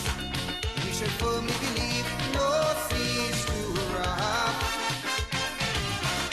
for me to sail, no mountains too high for me to climb, to help my brother, if he needs my help. Oh, no load is too heavy to help him carry what I'm speaking of. What I'm speaking of, this world needs more love. Man, we need more love. For sure.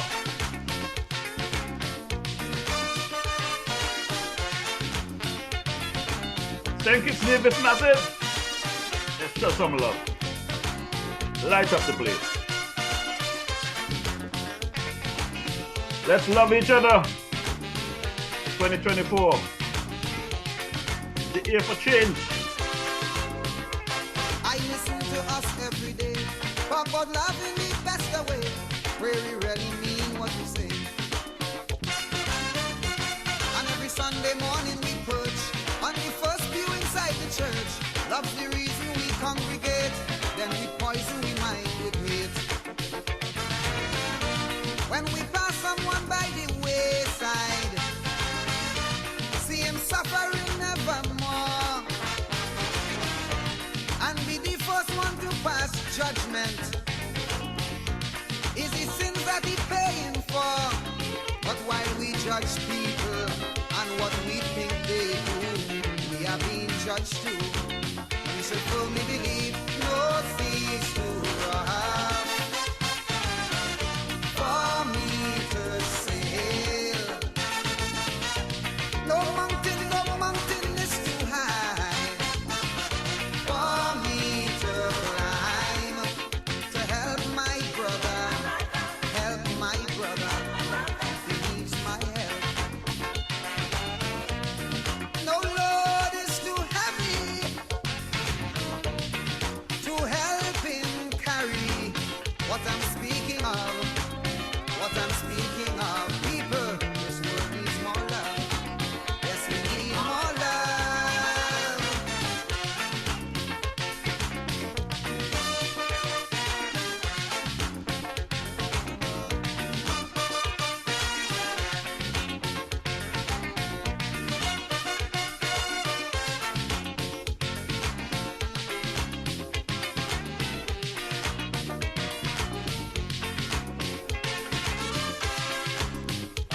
Any conflict and many wars are ignited simply because lack of love is really the cause.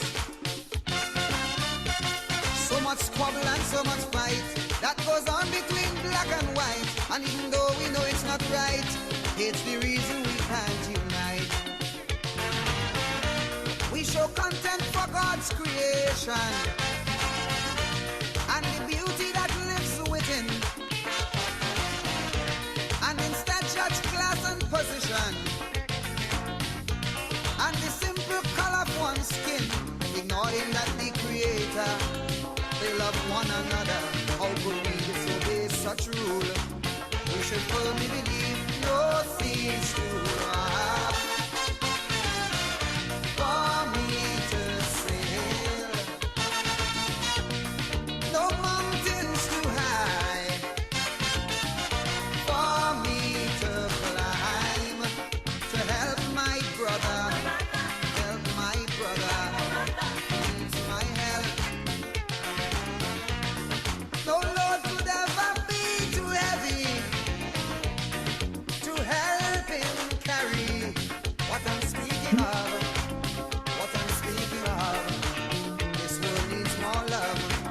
Yes, we need more love.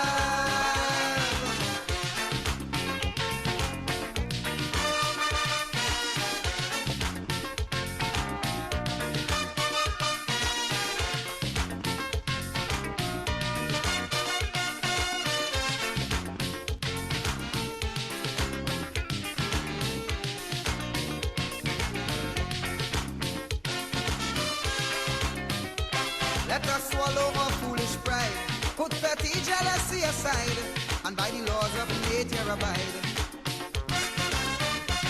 Check the wind, the rain, and the sun. Though they're different, they exist as one. Through the great love of nature's plan, don't they help us all to move on? Shouldn't that be a perfect example for all mankind to follow? Unlike nature, the great provider, the same tender love we should show for all God's creation, including man to man. The answer is in our hands. If we firmly believe no seas to rob for me to sail. No mountain is too high for me to climb. Just to help my brother,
Yes, man, we definitely need more love and concern for our citizens, our brothers, our neighbors.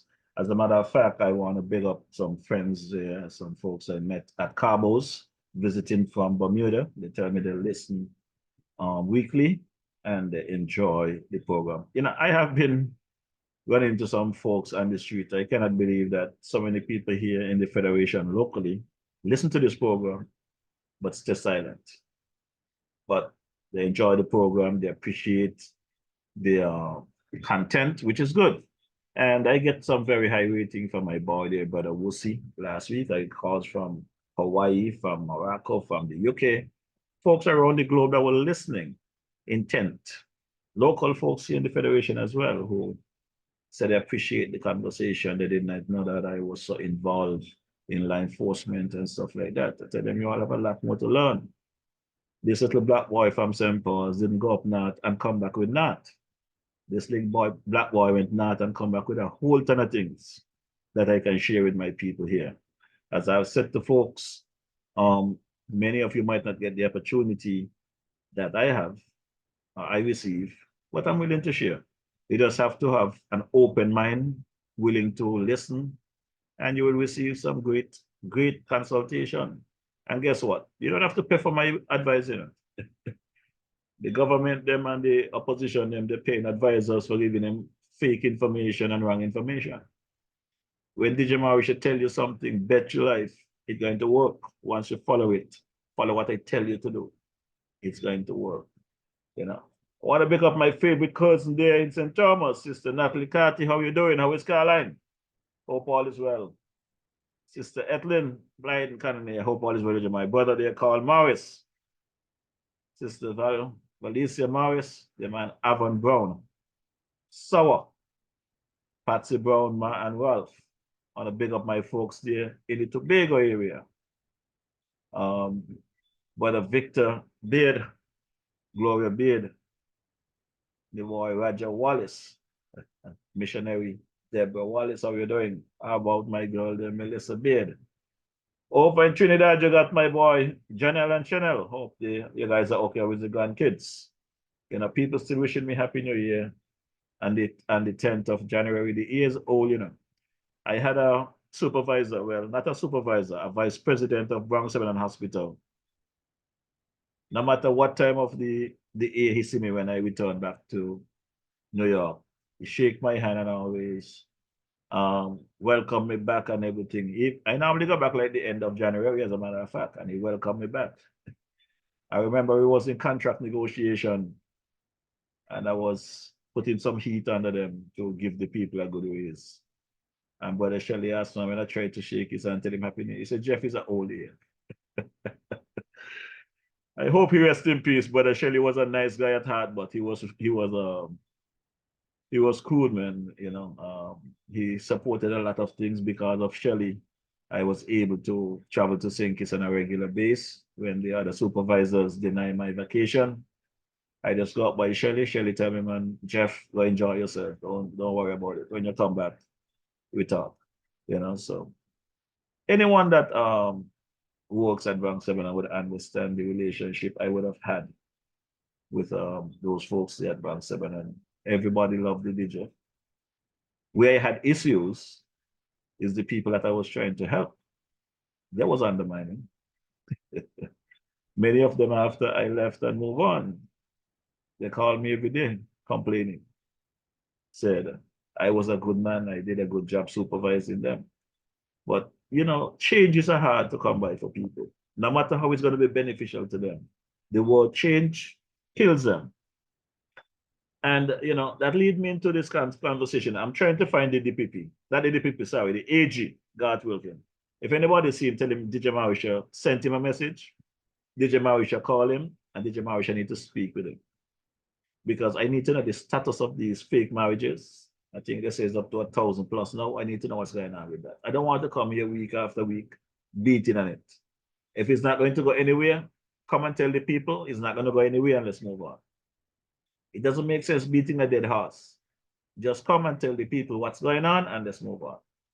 Just as the marijuana smoking around the Federation, that marijuana is killing me.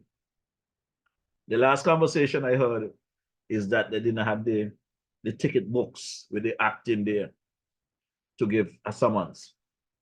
So they are printing. Well, I know there's a printry and the Church Street, the government printry that was under the former administration that was there closed down for a while. I don't know if the construction started. So I need to know from the AG, are they waiting until the printry complete to print those ticket books? Or are they being printed someplace else? Because the thing ain't working. It's not working out for DJ-MORRISHAW. Every place I turn is smoke in my face.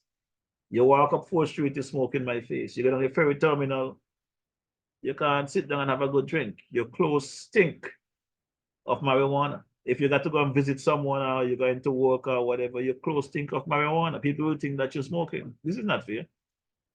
The law says smoke in your private dwelling or where you have a nominated spot for that kind of stuff. But you see, me just light up anywhere. So Mr. AG, DJ-MORRISHAW hunting for you again.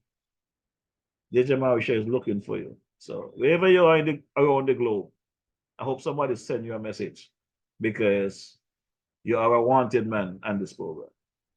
You are wanted by DJ-MORRISHAW and the online viewership, Mr. AG. Same to you, Mr. Prime Minister.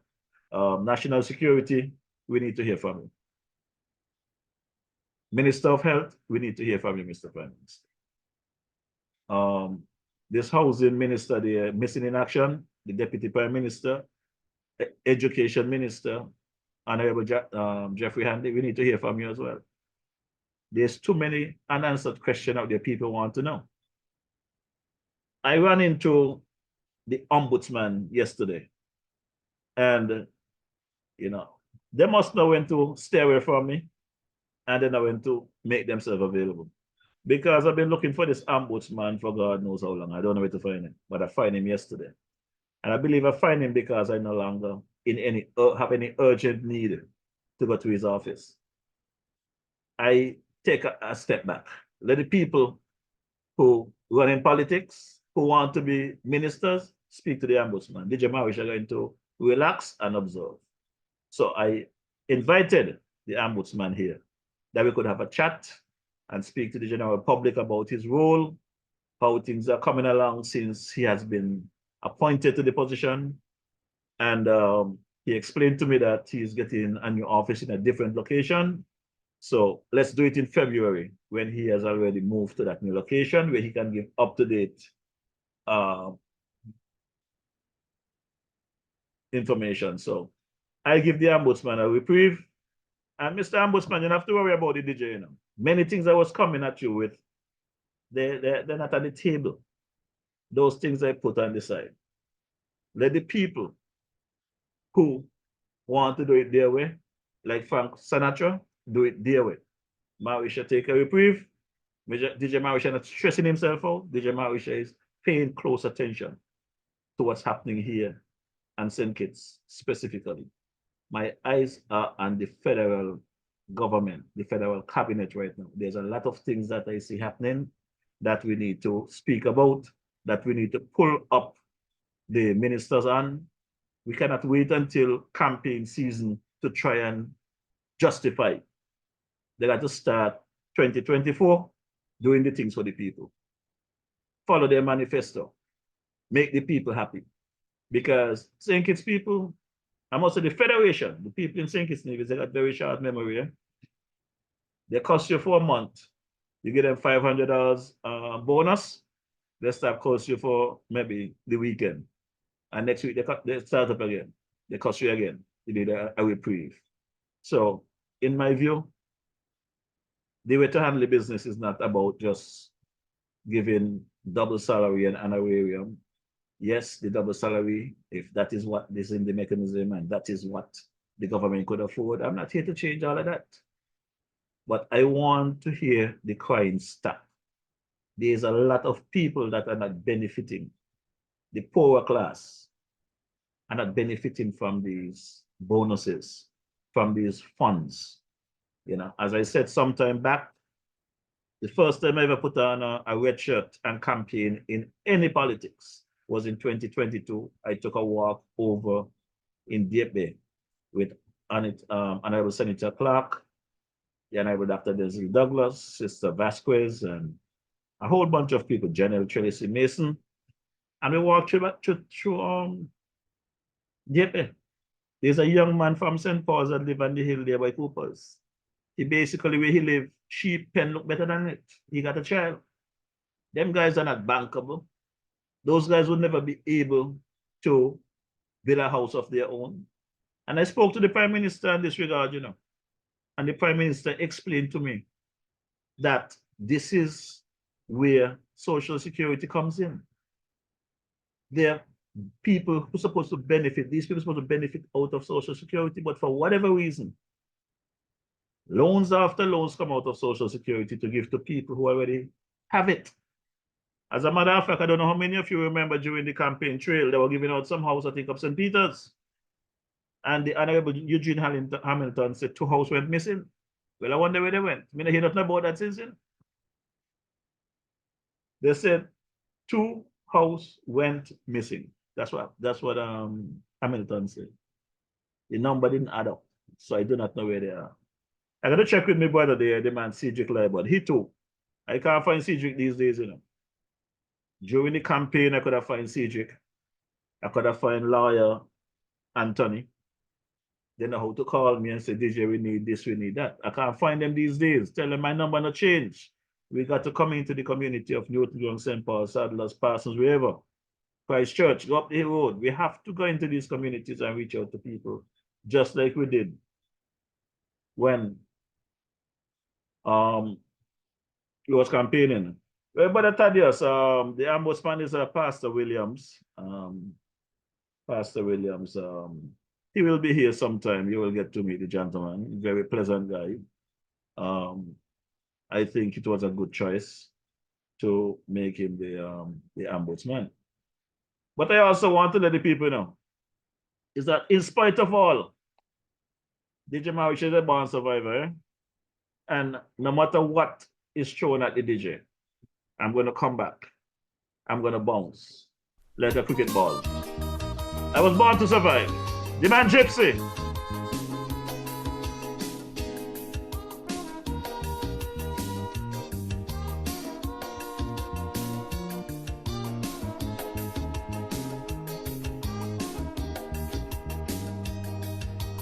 What can be worse than a 10-year-old on the cold beach of Mayaro? With just the surf and the sand, a dream and a plan and no promise of tomorrow. Hungry belly cry, trouble wave bye-bye, and at that age you think life is cold. But there is nowhere to know, cause it never would show. It's all for this dungeon called the world. But I'm a born survivor. Hey, I can smile through all my adversities and laugh when their guns are trained at me, taking life. Oh yeah. One day at a time. Cause I'm sure as the night must bring the dawn, this life of mine would still go on, and those mine how they connive in their web of strife. Oh yeah. I'm staying alive. I'm born to survive.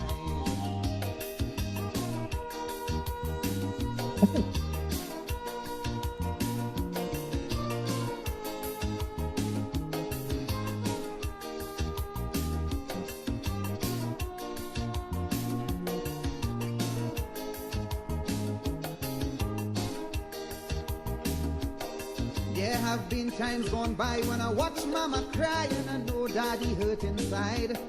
Though he worked like a man, did all that he can, but somehow he just couldn't provide all the things that we need, but somehow we succeed. Those were real trying times indeed.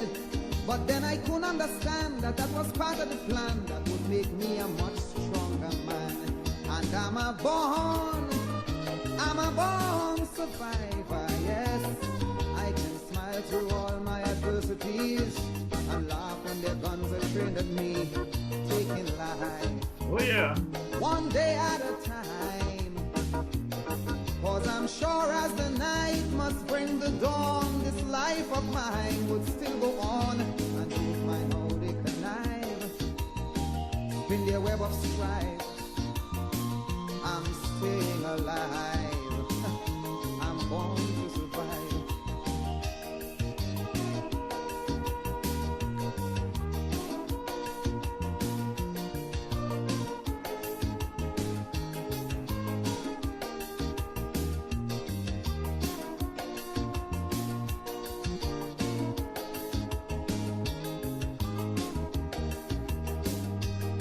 Yes, I worked to the bone, felt so all alone in places I didn't know so well. Abuse and misuse, that was nothing I chose. Sure, those conditions felt like hell. But hard work do pay, now things are not that way. But success do breeze and be indeed. And although I've done the wrong, you should hear evil tongue wagging with envy to bring me down. But I'm a born survivor. I can smile through all my adversities. Brother, I laugh when your guns are trained at me. Taking life one day at a time. Cause I'm sure as the night must bring the dawn. This life of mine must still go on. In my home they connive in their web of strife. I'm staying alive. I'm born to survive.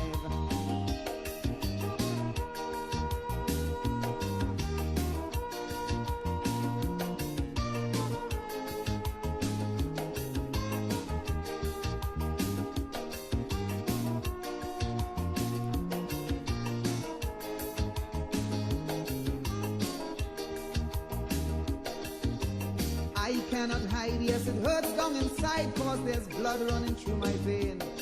And when the things people say sure gets in your way, and there's no truth, it causes you pain. And when the good that you do just never shine through, you wear a smile and you do some more. Cause although hate knows no bound, but love makes you strong, and for your good your reward is sure. And I'm a born survivor, yes. I can smile through all my adversities. Brother, I laugh when your guns are trained at me. Taking life one day at a time. Oh yeah. Cause I'm sure as the night must bring the dawn, this life of mine would still go on. And don't mind how they connive, spin their web of strife. I'm staying alive. Watch me, I'm born to survive. Yeah, man. Yes, I was born. I was born. I was born. Born to survive. I was born. Yes, I was born. I was born. Yeah, man, I was born to survive. And I want my boy Ronald Hendrickson to know that, you know. My boy Ronald sent me some pen drive some years ago to get some music, and somebody tell me to send the music already. So Ronald, I want you to know, you see your thumb drive? It's loaded with Sugar Mass 52 music. It's on its way to you. So this is your new year from DJ-MORRISHAW, okay? So you're a born survivor like me, my pace bowler. We had a lot of history in Vancouver Park. I want to take this time out and big up my boy there, Brother Powell. That's Island Purified Water right there in Newton Ground. I want to big up him and his team. They keep the DJ hydrated when he's in the Federation of St. Kitts Nevis. Brother Powell is supposed to send me a banner. I'm still waiting on it. Because this is one man from school days when you're riding this 10-speed bike all over the place and the girls and going crazy. We go from way back then before he became a businessman. And I decided that I have to help him. He don't really need the promotion. Water is essential, they need it. They must buy it. But I know he gets some fight down too. So I tried to give him a little push just so I could give my boy Carbo a push, because there's still some folks out there trying to fight down the good people. Is the good always get knocked about? But DJ-MORRISHAW is a born survivor, and I will continue to do good, as the Prime Minister says. For the good that we can do, I will continue to do that good. I want to big up my boy Mike over there. I see my boy Ivor is in. Ivor, I'm going to finish at 8 o'clock tonight. That I can assure you. Not 1 minute over 8 tonight. So you stop the walk around the chat and think I'm coming up past 8. I am not going out past 8 tonight, not 1 minute. So I want to big up my boy there, Mikey over there at the Jamrock restaurant in Frigate Bay. I also want to big up my boy Marshalls over that side as well. I want to big up my boy Ras over there in Parsons, back with bar. Big up my boy the Body Slam in Newton Ground. How about the man Swan? I understand Swan and his team is getting ready to do their annual fishing tournament there in Deep Bay the week before music festival. I also realized that there's something on social media that there'll be a week of activities for music festival. I'm waiting to see what those activities are going to be, because music festival now will be a 3-day weekend from Thursday to Saturday, and people go home on Sunday. So I look forward to speaking with the Honorable Marsha Henderson to see what is in the pipeline. So Marsha, feel free whenever you're ready and you're up to it, come and DJ chat with you. We got to chat. How is Mommy and the rest of the family? I hope everybody is fine. I got to track down Dr. Douglas too, you know. Sometime back, I had asked Dr. Douglas to come and give a little history, and the former Premier, Honorable Llewellyn Batcher. And I believe, listening to some of the folks speaking on Nevis, the lies that was being propelled by some people have said to me, nothing goes up, Mr. Morrish, nothing goes up. Batcher is the one that have Nevis people who receive the land. They make sure they get their own land. So don't listen to them fakers out there. Too much fakers out here now. Too much fakers. They take DJ-MORRISHAW to task. But guess what? They better get a CAT scan, because I'm going to go look for my cat right about now. Sister Empress, this one for my boy Dwyer. I think Dwyer have to get a CAT scan too. Sam! Larry. Everson Harris. Yeah, man.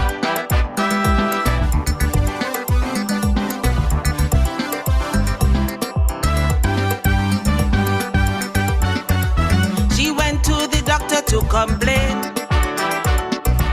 how she had splitting from a migraine. Right away, this young physician said he want to give her a CAT scan. She tell him, not because you think I come from country. I ain't coming here to let you fool me.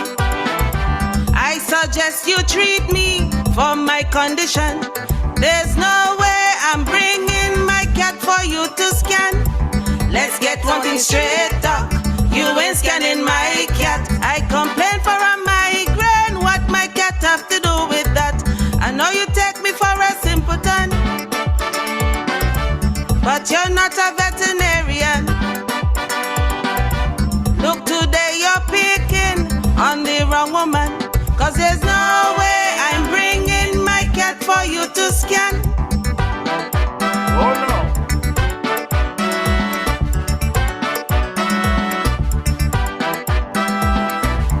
I want them to have a CAT scan in the house. I'm on Brown. The doc told her, listen, young woman, I think you have the wrong impression. He explained to her that a CAT scan is similar to a mammogram. But despite the doctor's explanation, she kept on voicing her objection. I told you of my complaint, but like you wanna quest, because now you want to examine my chest. Let's get something straight, doc. You ain't scanning my cat. I complain for a migraine. What my cat have to do with that? I know you take me for a simpleton, but you're not a veterinarian. Look, today you're picking on the wrong woman, 'cause there's no way I'm bringing my cat for you to scan. Django. You have a CAT scan, partner.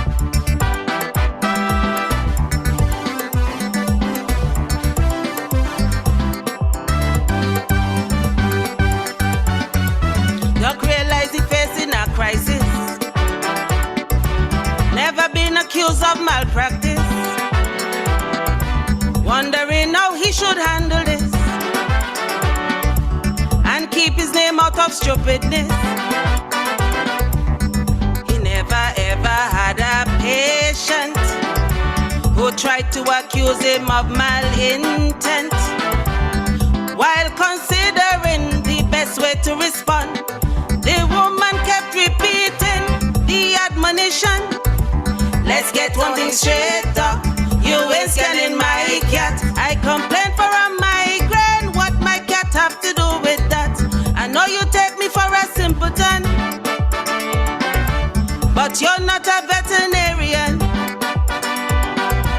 Look, today you're picking on the wrong woman, 'cause there's no way I'm bringing my cat for you to scan. Adrian Berry, I told you Berry, them guys have some serious equipment. Dirty script. The doctor took the decision to treat her with a sedation. He said, I'm going to give you an injection, after which you'll have to lay down. But she said, Doc, you're acting real suspicious, like you want to make me unconscious, to put me in a state of helplessness. So now you can start scanning my cat and my chest. Let's get something straight up. You ain't scanning my cat. I complain for a migraine. How my cat get mixed up with that? I know you take me for a simpleton, but you're not a veterinarian. Look, today you're picking on the wrong woman, 'cause there's no way I'm bringing my cat for you to scan. Oh yeah. No way.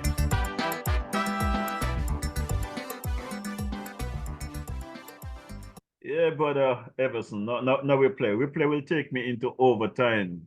And my boy Ivor would love that. No overtime tonight, man. 8 o'clock we Andy that. 8 o'clock we done. We're not doing no overtime tonight, but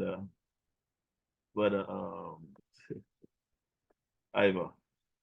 I want to big up my uncle there, the man Joseph Emmanuel down at the Garvey's estate. Don't forget, if you're looking at a place to have a party, have a session, some place to stay overnight, you can check out brother Joseph Emmanuel there at the Garvey's estate.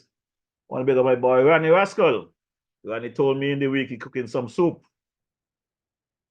When I called Ronnie here and say phone yet. Well, I guess either this soup didn't come out good, or he decided not to share with the DJ. But that's okay, Ronnie. That's what a politician them does as well. They were calling me during the campaign. I haven't get in touch with some of them since the election over. So I know you and Monarch acting like a politician. How you keep it up?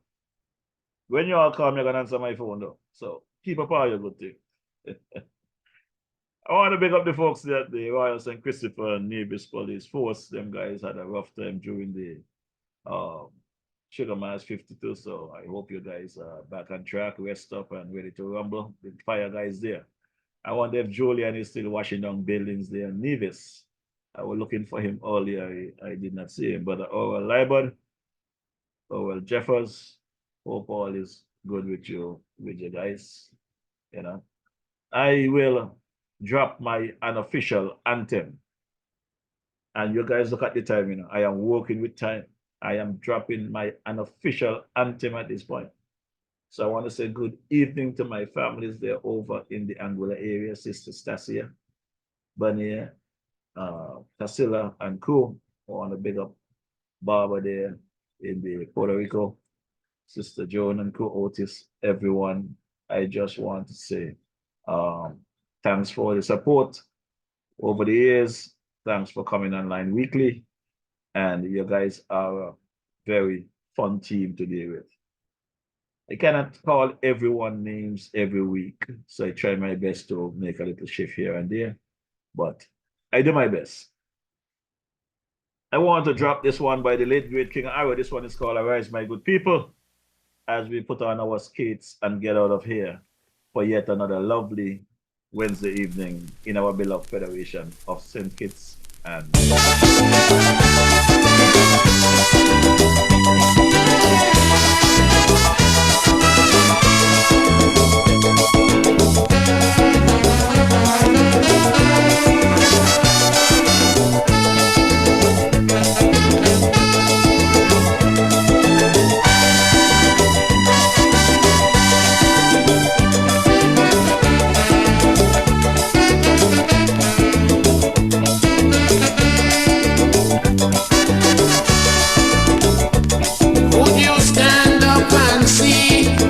country dying and never lend a helping hand. Would you see your children's future dwindling, creating much disillusion? Or would we watch on idly, disregarding our self-sufficiency? Maladministration building a brand new nation. We'll move on together hand in hand. Rise, citizens, arise. The country is yours. Oh yeah. All yours, still yours.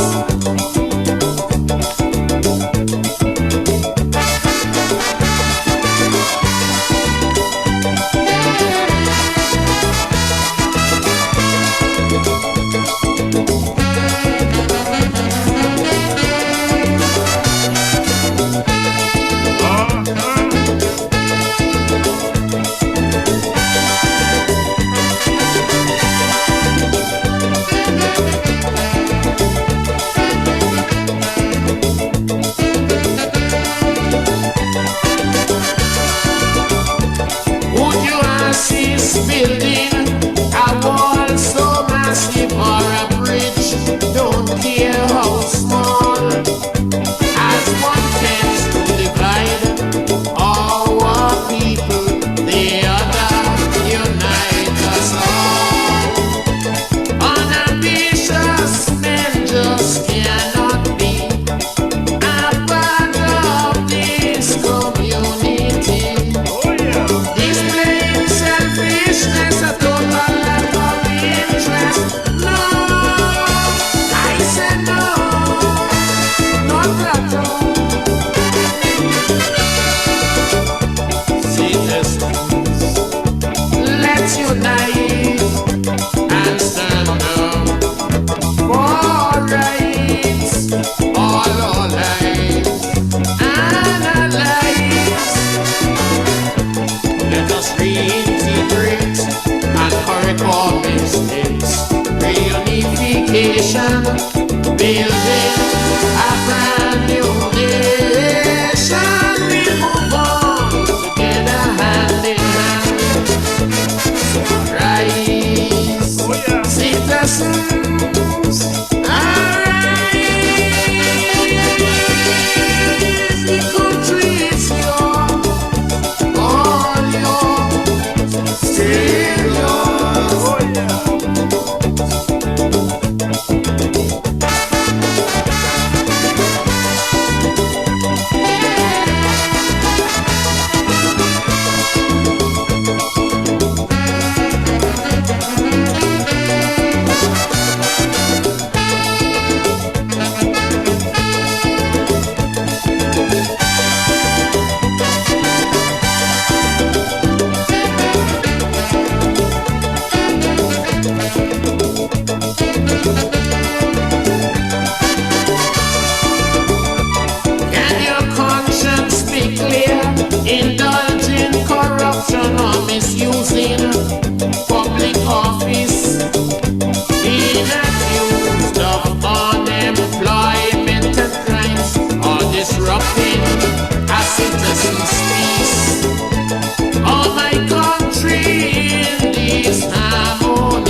make our mistakes. Reunification, building a brand new nation. We move on together, hand in hand. So rise, citizens, arise. The country is yours, all yours, still yours.